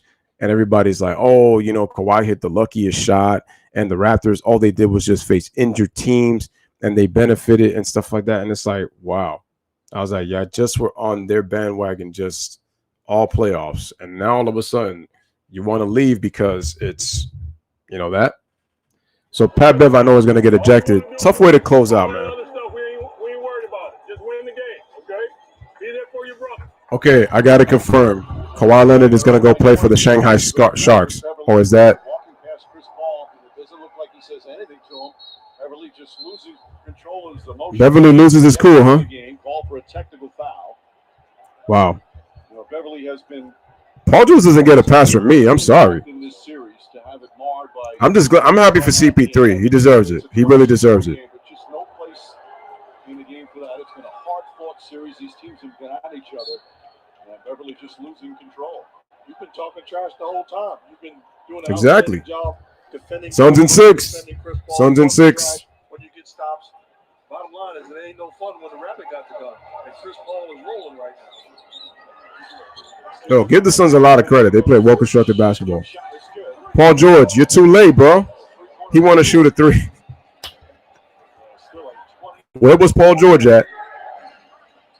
Lead right now for the Phoenix Suns. Booker finds some room. Goes high for the jumper. Rattles it all. Phoenix up by 26. Suns are shooting 57% from the field, 55 from 3. Kennard knocks down the three-pointer. Paul George, those free throws that you missed in game 2. They got a long way to go. But they're controlling the clock with high screen and roll and quality looks time and time again. Booker again leads in trying to draw the foul, comes up short, rebound George. Booker's got the mask back on.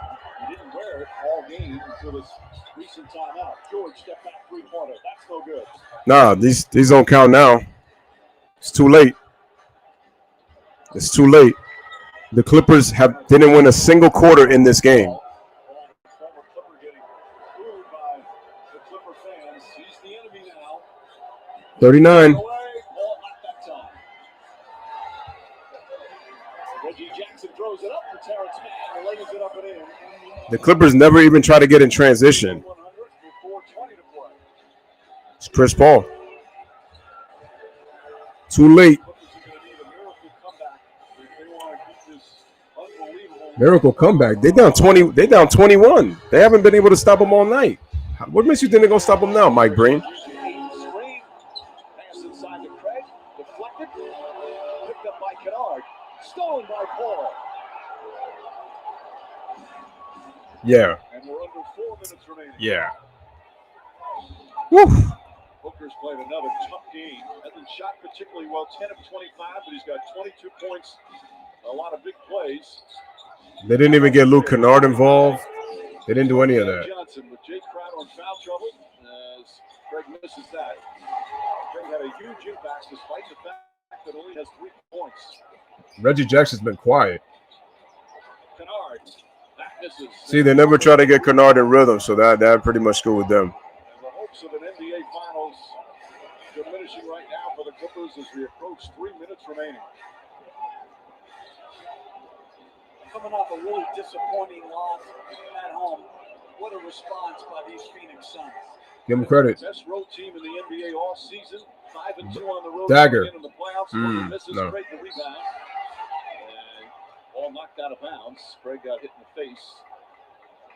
As George tried to poke it away. Both of these coaches have done an outstanding job all year long. But pointing the finger at Monty Williams, you talked about the effort and the poor job of trying to close out the series at home. Looks like Kawhi Leonard might not be coming back. Who knows? The finger at anybody else, he says, "I've got to do a better job." That's leadership, not allowing guys to panic, and he set the tone. And the Clipper fans right now, Mark, couldn't agree more, giving a standing ovation as Teron Lewis emptying his bench, waving the white flag. With 2:50. I mean, you got to. I mean, there's no point. The Clipper season is going to come to an end tonight. One that made franchise and NBA history their first conference final appearance ever in its 51-year history. Oh, Steve Ballmer looks pretty happy. I'm surprised at this. Some unforgettable playoff. Shout out to the Phoenix Suns, man. They did their thing. Got to give them their props. I'm really happy for CP3. Congratulations. Young Devin Booker, congratulations. DeAndre Ayton, congratulations. Unbelievable. And shout out to Monty Williams, the real coach of the year, in my opinion. Awesome. Give it up, man. This is going to be a night of celebration for the Phoenix Suns. Okay, CB Logic says if I'm the Clippers, I'm thinking about trading Kawhi. Actually, that's not going to be possible because Kawhi is going to waive out. I think Kawhi is going to waive. He's going to waive off his option because I think he has a player option. So, wow, Chris Paul ends it with 40. Damn, Skip. Yeah, I will give Skip props in this aspect. He takes a licking. He takes a pounding. So I got to give him his props.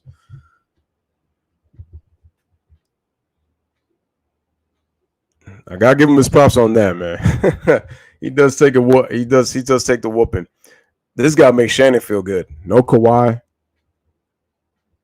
no Kevin Durant. This guy makes Shannon feel good. Oh wait, what's this now? The Suns not only have they not made the playoffs in the past 10 years, 0 playoff appearances, just 1 winning season, and they had some brutal seasons. Where is DeMarcus talking? Wait, did Paul get a technical? He probably got one for a taunting. They turned it around a bit as Coffey misses the technical free throw by going 8-0 in the bubble. You could see things were starting to change, young talent. And then they added Chris Paul and Jay Crowder. I'm just so happy for CP3. All the ridicule. I'm just happy. I'm just happy for him. I'm glad he got that monkey off his back.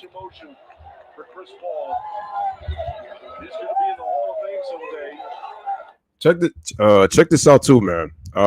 Remember Paul George, and he had a 30-point second half in Game 5. Chris Paul returns the favor with a 31-point second half in Game 6. That's what Cameron Payne's struggling. That's what Mikal Bridges struggling. I think that was Etuan Moore who just hit the jump shot. So it's 126-100. I'm not even gonna, like I said, game was over. It was pretty much over at the start of this quarter. It was done. But you know what? Give Steve Ballmer props, man. I mean, yo, he's very proud of the team. You gotta give him credit. I will say this about the Clippers. I get it. Fans are happy that the Clippers are out of the playoffs, but let's face it. People thought they were done against the Mavericks. People thought they were done against the Jazz, and they were able to get it done. So give the Clippers you got to give Clippers amount of respect in that aspect. But even better, man, congratulations to the Phoenix Suns. Chris Paul, back-to-back rounds with brilliant performances. Again, he had 37 in the clincher against Denver in the second round. Big ups. 41 here in the clincher in the conference finals. Robert Sauger, the owner, and a disappointing ending to what was Paul George. You look ghosted, bro. You look ghosted. You disappeared in the biggest game of your career.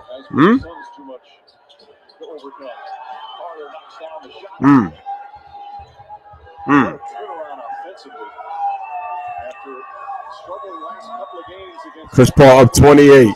Chris Paul's loving it. Like I said, man, I'm happy for CP3, man. He's loving it.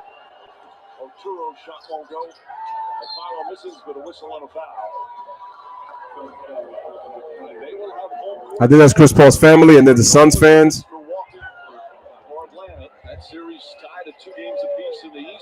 Oh, you see, dudes already making excuses. They played an injured Clippers team. Chris Paul makes his first finals by beating the team that he played for 6 years and a team that was part of a lot of heartbreaking playoff losses.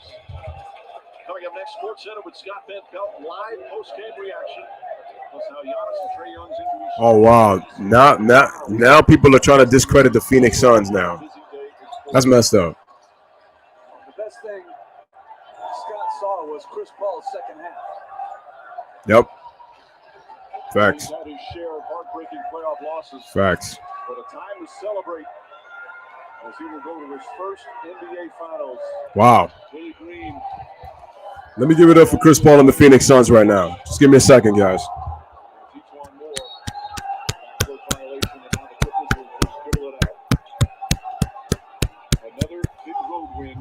Congratulations, CP3. Well deserved, my man. Much respect to the Phoenix Suns. Shout out to Mikal Bridges, Jay Crowder, DeAndre Ayton. And I know personally for Jay Crowder, it's got to feel good considering his history and beef with, LeBron James, obviously. And for him to make the finals, to be on this team,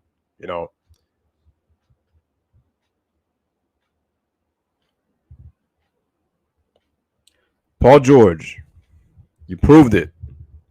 Did you see the look on his face sitting on the bench? Did you see it? Oh, look at Kawhi, man. Now he want to give props to all the players and all that kind of stuff.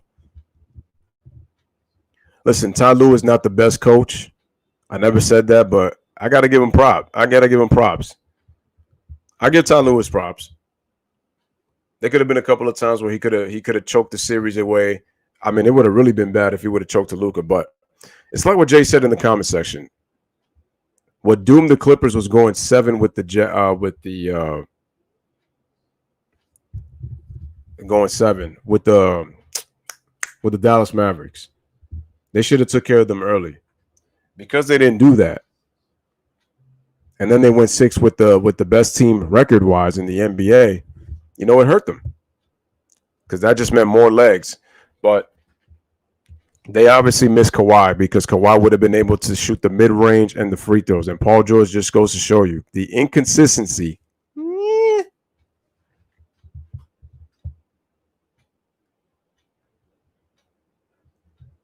The Los Angeles, listen, Paul George blew it. Terrence Mann was a non-factor. They never got him to get some easy baskets. Much respect to the Clipper players, showing respect to the Phoenix Suns for getting this win. But again, Chris Paul has been in the league for, 16 years now? Now you got to look at Steve Nash and they're like, The Phoenix Suns, ladies and gentlemen, are your 2021 Western Conference champions. Shout out to Aiden Tobin. CP3 great, but can we give Campaign his props for stepping in games 1 and 2 without CP3 and put? Oh, facts. We got to give him props.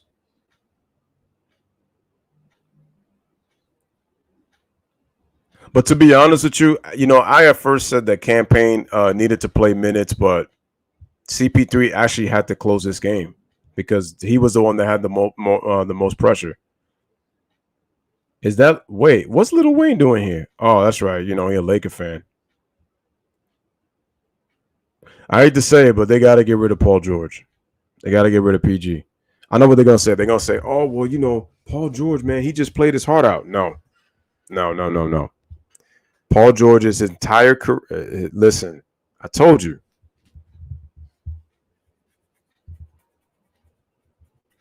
I told you about. Now, here's what I said. Y'all remember at the beginning of the series, I picked the Clippers, right? I said, I'm going to stick with my pick. I don't change. I don't go, oh, I think the Clippers are going to win game 1. Oh, I got the Suns in game 2. Oh, I got the Clippers. I don't do that. I lay my pick from the beginning of the series.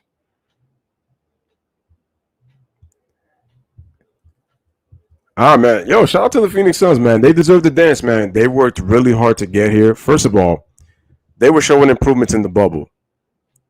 Even when CP3 got there, many experts said that they felt that this team was just going to barely miss the playoffs in the Western Conference. That's what they said.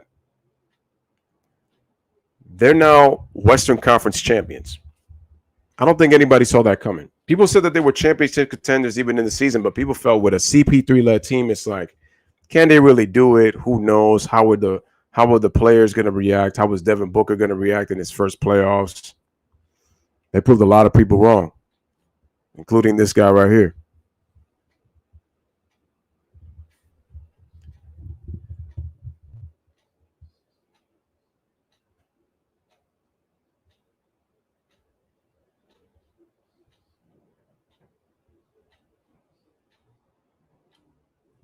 No, G Money. CJ McCollum is not worse than Paul George. I'm sorry. No. Sorry. I'm sorry. No. And that's not even a smart trade anyway, especially after you remember Paul called Dame Lillard bad shot Dame. Also, in the bubble, he was laughing at Dame for missing free throws. Yeah, Paul George. How many points did Paul George score in this game? Remember, because he had 41 in that game 5. Let's take a look. How many points did Paul George have? I'm gonna take a look, because this is something we got to remember, folks. How many points did Paul George have? Let's see. Again, congratulations to Chris Paul and the Phoenix Suns for making their 3rd finals appearance as a franchise. But also congratulations to Chris Paul making his first finals appearance of his career. Let's take a look at Paul George.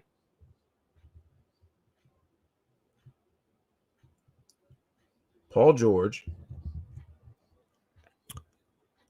Wow. Ladies and gentlemen, people were raving about Paul George shooting 75%, including 80% in the second half. How about he scored only 21 points and was 6 of 15? Who was your leading scorer in this game for the Clippers? It was Marcus Morris. He shot 9 of 17 and had 24 points. Did I not tell you that I said if Marcus Morris leads your team in scoring, you're not going to win?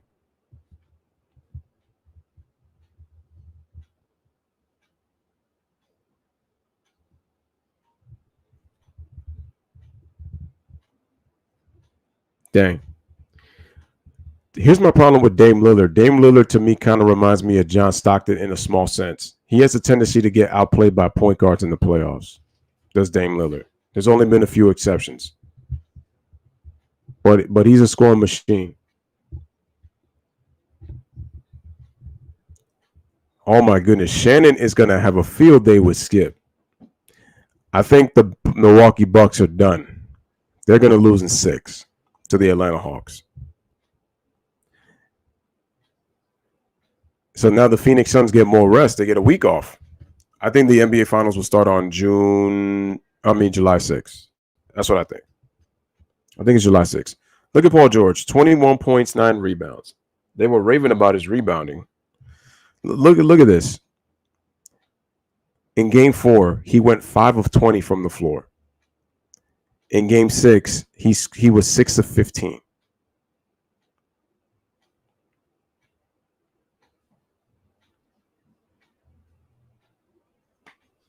Paul George's third quarters, Game 1, Game 2 was hot in the third quarter, Game 3, and Game 5.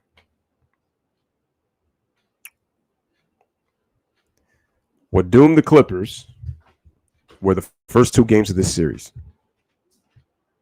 and Game 4.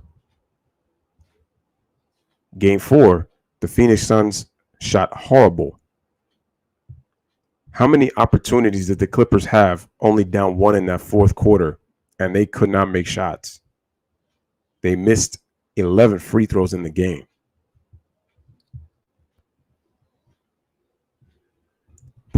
The thing was, Paul George hit a couple of threes that were pretty much too late. It was over. It was over. The threes meant nothing. He had 15 points. He did have less than that, but he had 2 threes in the fourth. Paul George was not aggressive. He didn't want it.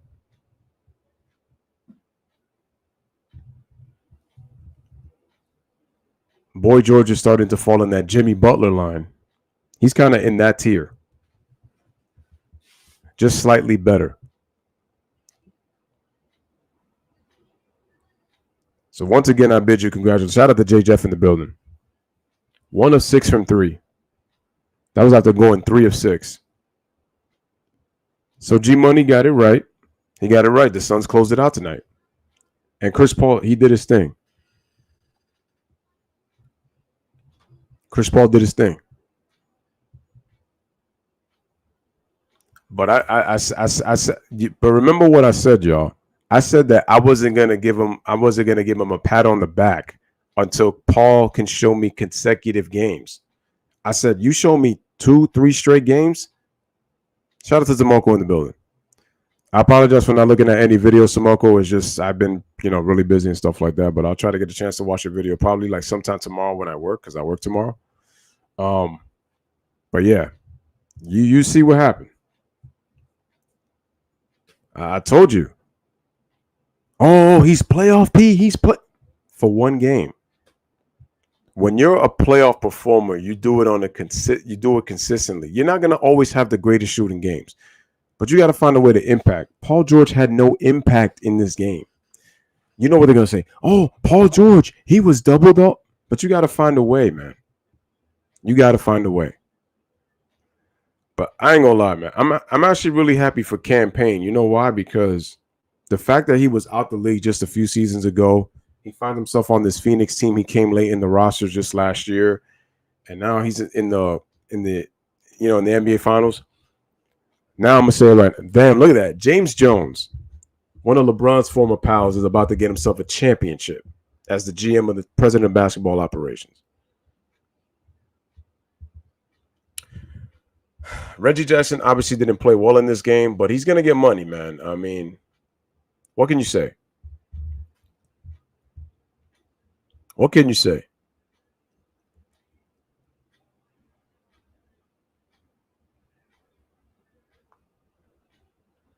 Well, Tomoko, happy early birthday. Happy early birthday.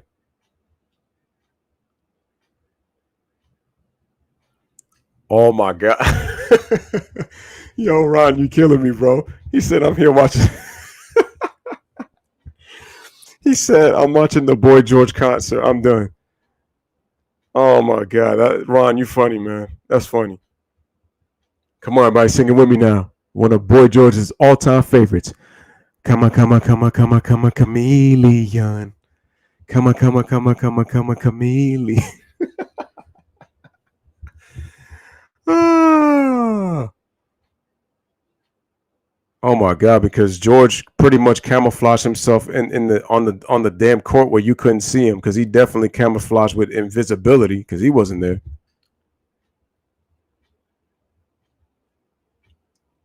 Oh man, just unbelievable. Can somebody please get rid of the troll? Because I'm about to.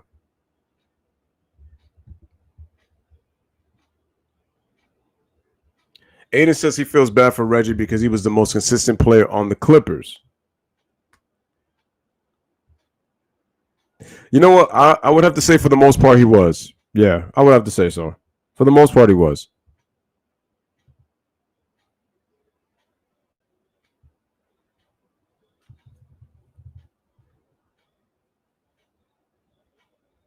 Jay says I'm just shaking my head right now. Right.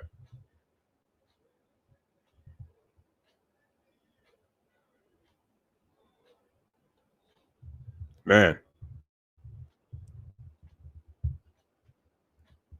Congratulations to the Phoenix Suns. Well deserved. Chris Paul has got the monkey off his back, man. He finally can be able to say he's gone to the NBA Finals, man. What a Cinderella season for the Phoenix Suns. Congratulations. They definitely deserve it. Mikal Bridges, Dario Saric, Javon Carter, Cam Payne, Chris Paul, Devin Booker, DeAndre Ayton, Jay Crowder. They all deserve it. Congratulations to the Phoenix Suns, man. No salty here. Again, much respect. Much respect from Louis Sports Network, man. Victor goes to spoils, man. Congratulations to you guys. And I tell you, man, I picked the Clippers. I lost. The Clippers lost the series in 6. I eat my crow. And I just move on. That's it. That's all you got to do. That's all you got to do.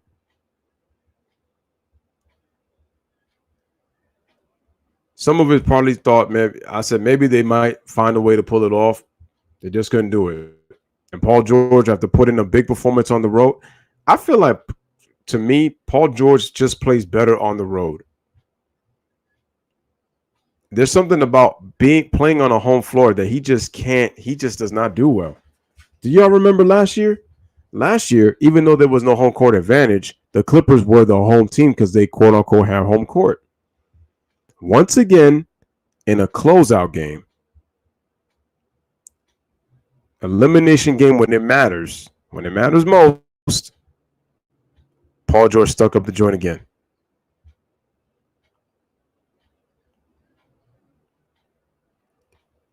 I didn't even know Paul George came to play. I was like, I didn't even know he was here. I thought he was in Phoenix. At least that's where his game was.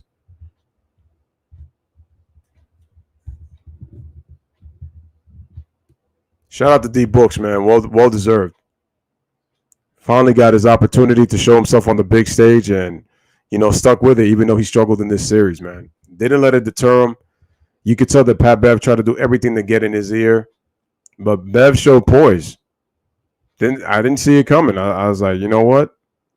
It's a lot of growth, maturity. There's a lot of leadership. Monty Williams showing leadership. This is Ty Lue's third loss in an elimination game, but he has to deal with Boy George. So the question is, what do we do? Where do the Clippers go from here? Even though they made their first Western Conference Finals, you got to ask yourself, are they going to be in this position again? It's like you just don't know. We don't know how injured Kawhi Leonard is.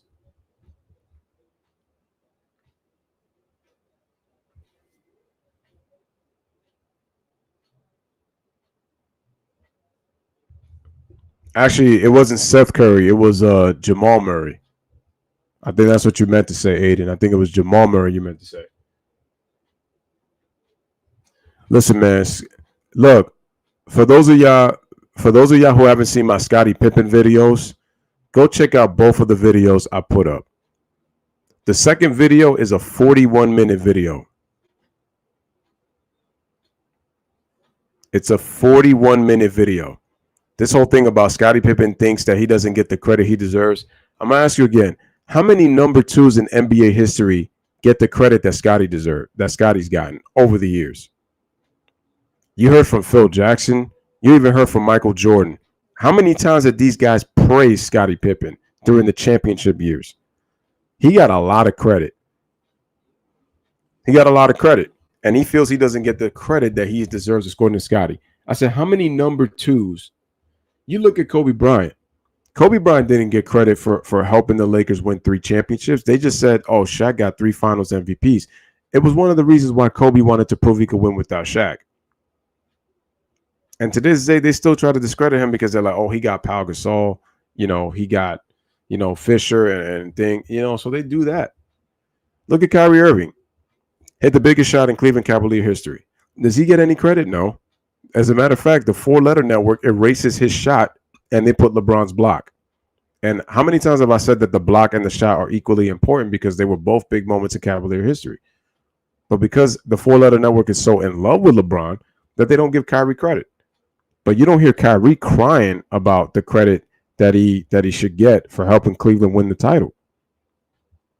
Stephen A. Smith, he called it. He said it was over, and it was over. Let me hear what Mike Wilbon and Stephen A. got to say. It's poise, it's intellect, it's toughness. Yep. All of those things. There's so many more, but I think at least those few sort of represent all that Chris Paul is, and he really wanted to come here. Meaning Phoenix, of course. And I probably shouldn't tell this story. I'm going to tell it quickly because it's an off-the-record story. If Chris gets mad at me later, I'll put some money in a little jar. We're working on a project, a Chris Paul generated project, and so. You know what's so funny? It was funny that I was watching Colin Cowherd earlier today, and he was playing the game of 1 or 2, and they showed Chris Paul was a 1. They called him a 1. Chris Paul scored 40 in the closeout. Boy George gives you 21. In game 5, Chris Paul was not good while Boy George was better on the road. This shows me, in my opinion, that Paul George is rarely good in home games, and he's better on the road. That's what it shows.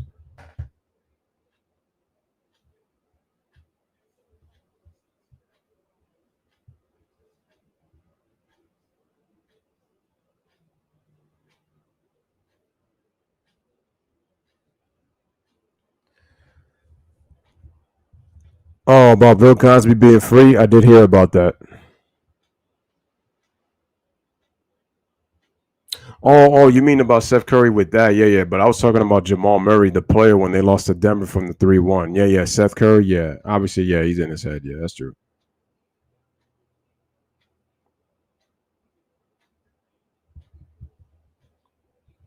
But look at the Phoenix Suns. Chris Paul with 41, Devin Booker with 22, Crowder with 19, Ayton in double figures.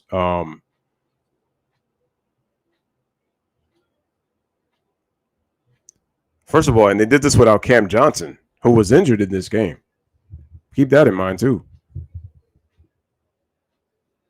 Yeah, Bill Cosby was released today, yeah.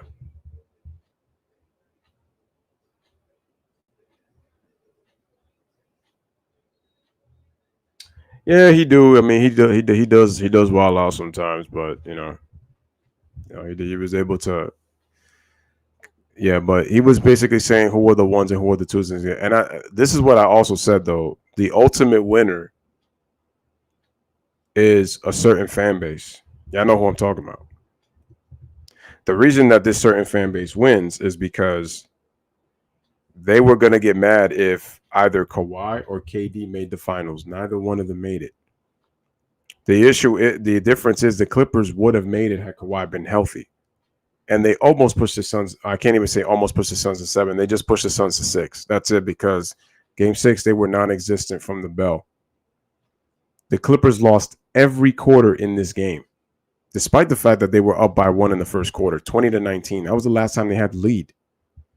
After that, they trailed the rest of the game. That was the Clippers' last lead, 2019. Boy George doesn't want it. Let me hear what the finals for the first time in his 16-year career. I think his greatest performance, not his best performance. Yes, his greatest. But his greatest performance coming here, getting them to the finals, fulfilling all of this. And he stresses over it now. Don't be misled. I mean, he wants this badly. And so for him to make this happen here, as Booker said, I asked Booker once, what is it like now? I'm just listening over here. Accountable to this guy. And he smiled, and Booker said, it ain't for everybody. Right. And you guys, I mean. No. The thing is, look at the Phoenix Suns. They shot 56%. The Clippers only shot 42%. And look at the Clippers. They attempted 39 threes, and they only got 18 assists. They didn't share the ball. The Clippers didn't share the ball. They're saying, oh, they didn't put in Rajon Rondo. If Rondo was in there, he would have. Look. Ty Lue deserves the blame for that. But let's face it, he tried to make Rondo into a three-point shooter. So now what's going to happen now? What's going to happen now? They got one more year with Rondo. I don't know if they're going to trade him or not, but he's probably going to stay for the next year.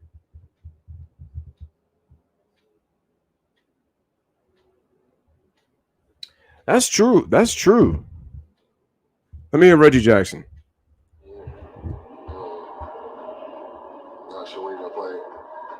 Ups and downs, guys getting injured. Reggie going to make a lot of money. That's all I know. I mean, this is the best he's played. The only thing is though. Still finding my way in this locker room. First thing I told these guys is thank you for saving me. Wow. I appreciate it. I appreciate every guy in that locker room. I appreciate Paul for getting on that phone last year. At the end of the season. Wow. Goodbye with Detroit. I'm thankful for everything I've experienced being here. This city making me feel home. Wow. This organization welcoming me. Damn, Reggie, this guy Reggie Jackson sounds like he about to break down. Wow, he thanked the Clippers for saving him. Damn. Wow. That's crazy. Well, think about this now. If the Atlanta Hawks were to win the NBA title, man, it's crazy because now what's going to happen is they're going to say this. You don't need a super team to win an NBA title. But you know what the excuse is going to be from a lot of fans who don't want to see this happen? They're going to say, well, guess what? They're just lucky because they played a lot of these injured teams. Look at the Atlanta Hawks. First of all, the Atlanta Hawks beat the Knicks in 5. Can't take the Knicks seriously. They made the playoffs. Okay, it's a huge win for the Knicks because in the playoffs. But okay, it's the Knicks. They beat a Sixer team that was favored to come out of the East, and they were the number 1 seed. But I didn't trust Philly because I've had a feeling they were going to choke. It's a Doc Rivers coach team, and it's led by Ben Simmons. I just had a feeling. And in these Eastern Conference Finals, they're facing one of the dumbest teams in basketball in the Milwaukee Bucks. Giannis is out for Game 5. I don't think the Bucks are going to win Game 5. I got the Hawks winning Game 5, and I have them going up 3-2, and I think they're going to win the series in 6. That's what I think. And we got a Suns-Hawks NBA Finals. Chris Paul, the veteran, against the young Trae Young. No pun intended. Paul George. Bro, you stunk up the joint. People are going to say, oh, he played. No, Paul George does not get a pass. He does not get a pass. Marcus Morris outscored you, pal. You stunk it up at home. Paul George choked. I don't want to hear it.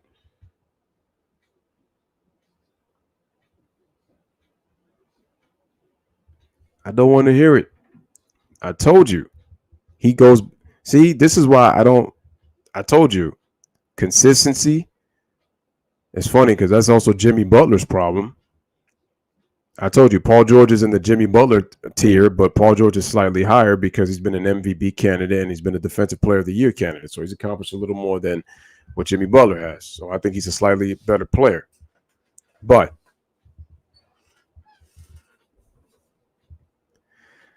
neither one of those guys can really play their game unless they are with a number one. And it proved it. Paul George will not get his flowers. He's gotten them from his fans. He's gotten them from Clippers fans. But my point is,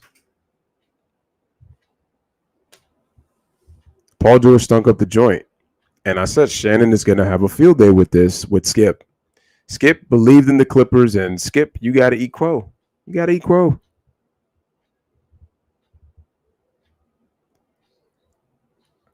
The Clippers quit. They didn't. Ty Lue threw the towel, but the Clippers quit. They quit. Paul George, you quit. I don't want to hear any excuses. The Clippers quit. They quit. They didn't want it. They quit.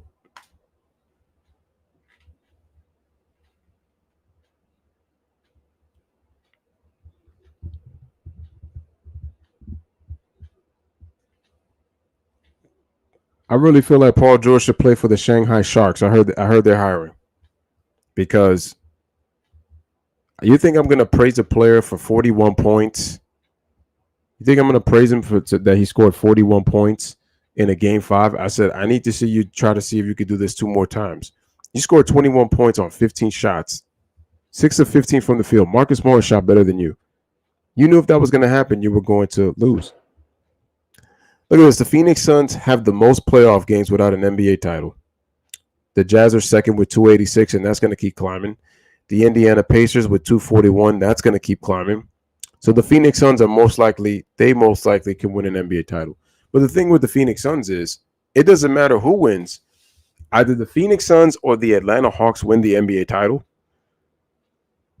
It's going to turn the league upside down because it's going to tell you don't need a super team to win a title. You don't. If you constructively build your team through draft, through trades, through signings, the old-fashioned way, you can put yourselves a championship team. It would create competitive balance around the league where you don't know who's going to win the NBA title. Don't you like unpredictability instead of knowing who's going to win the title? Creates more drama. Makes the regular season much more important, right? And now, Mr. LeBron James, now that he's doing all this bickering, complaining about the condensed schedule, guess what? Shaq took a shot at LeBron. He took a shot at him today. And now the fact that Adam Silver clapped back at LeBron James, that's letting you know that low-key, I'm not saying completely, but low-key, the NBA is getting tired of LeBron now. Because all LeBron does is run his mouth to make sure that he has attention. Man,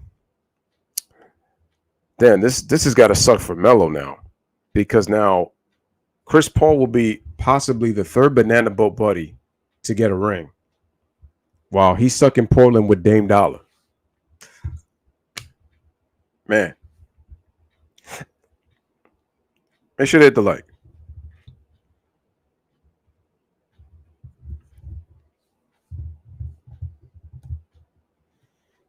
Oh no. China would be laughing in Ben Simmons' face. They're like, you can't even shoot. Why would I sign you?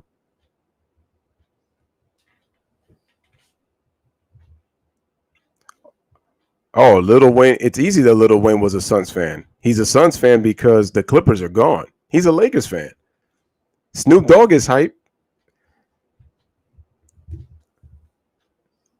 Now, I will say this about the Clippers. They may have lost this series. See, it would have been much worse if the Clippers would have lost in the second round. So they had a little small little window breakthrough. But now the question is, are they going to get back here, and then can they go to the finals? See, because if they don't go to the finals, they're still cursed. So people are going to say like, oh well, the Clippers kind of lifted that curse because they had never gotten out the second round. Yeah, people said Clippers were winning the title. I said that was going to happen if they came back from 3-1. But see, the Phoenix Suns caught up with them. It caught up with the Clippers. No excuses. The Clippers didn't get it done. I picked them because I thought that they were the better team all around. But now, Paul George shows you why it hurts not having Kawhi Leonard. It hurts. Because Kawhi Leonard plays defense. Kawhi Leonard gets you mid-range baskets. Kawhi Leonard can take over a game more consistently than Paul George. And Kawhi Leonard gets to the free throw line. Something that Paul George does not do consistently. One game, he'll get to the line 9 to 10 times. And then another game, Paul George will just barely touch it because he gets too jump shot happy. Him and Chris Middleton are kind of in the same boat. All right, ladies and gentlemen. So this is your boy Louis, man. Congratulations to the Phoenix Suns. Appreciate you guys for being part of the stream. Smash the like. Continue to hit that subscribe. Have a wonderful night, everybody. I'll be back tomorrow with some Padres Reds. And before I go, let me just listen to Jay in the chat. He says that's beach made. Lakers have 16 real championships. Can't hate on a Clipper team if they won 1 versus 16. Shouldn't rattle Laker fans. It shouldn't. Why would Here's the problem with Laker fans. Laker fans are like Yankee fans. It's like it really should. It's like they remind me kind of like Yankee fans. It's like, bro, Yankees got 27 world championships. What they got to be jealous about another team? For what? Now, we haven't won a championship in now 11 seasons, but still, we got 27 chips. All right, man, I'm back for baseball tomorrow, so Padres Reds, make sure y'all pull up for that. Again, appreciate you. Wait, who said the Clippers are on the Lakers' radar? That's not even close. Clippers haven't won nothing. I know Clipper fans are gonna be like, "Oh, we run LA because we made the Western Conference final." No, it's still LA. What the Clippers need to do is they need to move to another city. That's what they need to do. They could become the San Diego Clippers again, for all I care. I mean, they could do that. I mean, they could go to San Diego if they want, or move to Vegas and become the Las Vegas Clippers. I don't know.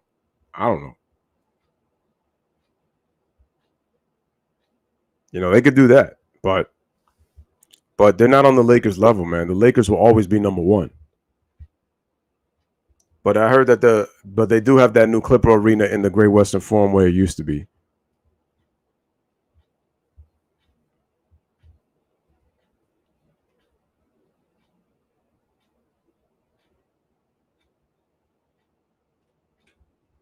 I mean, you know why they're still hated? They'll still hate it because they'll say, "Oh, it's like y'all got one." I'm like, okay, let them enjoy their one.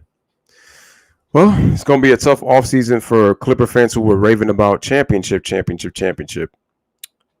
There's other Clipper fans who are objective, who are proud of their team, but okay, it is what it is. But Paul George, you scored 20 less points than you did I wasn't expecting you to score like 40, but no 30, no 35, not even close. Anyway, ladies and gentlemen, have a wonderful night. Smash a like, hit the subscribe. Take care. I will see you guys tomorrow with some Padres Reds baseball.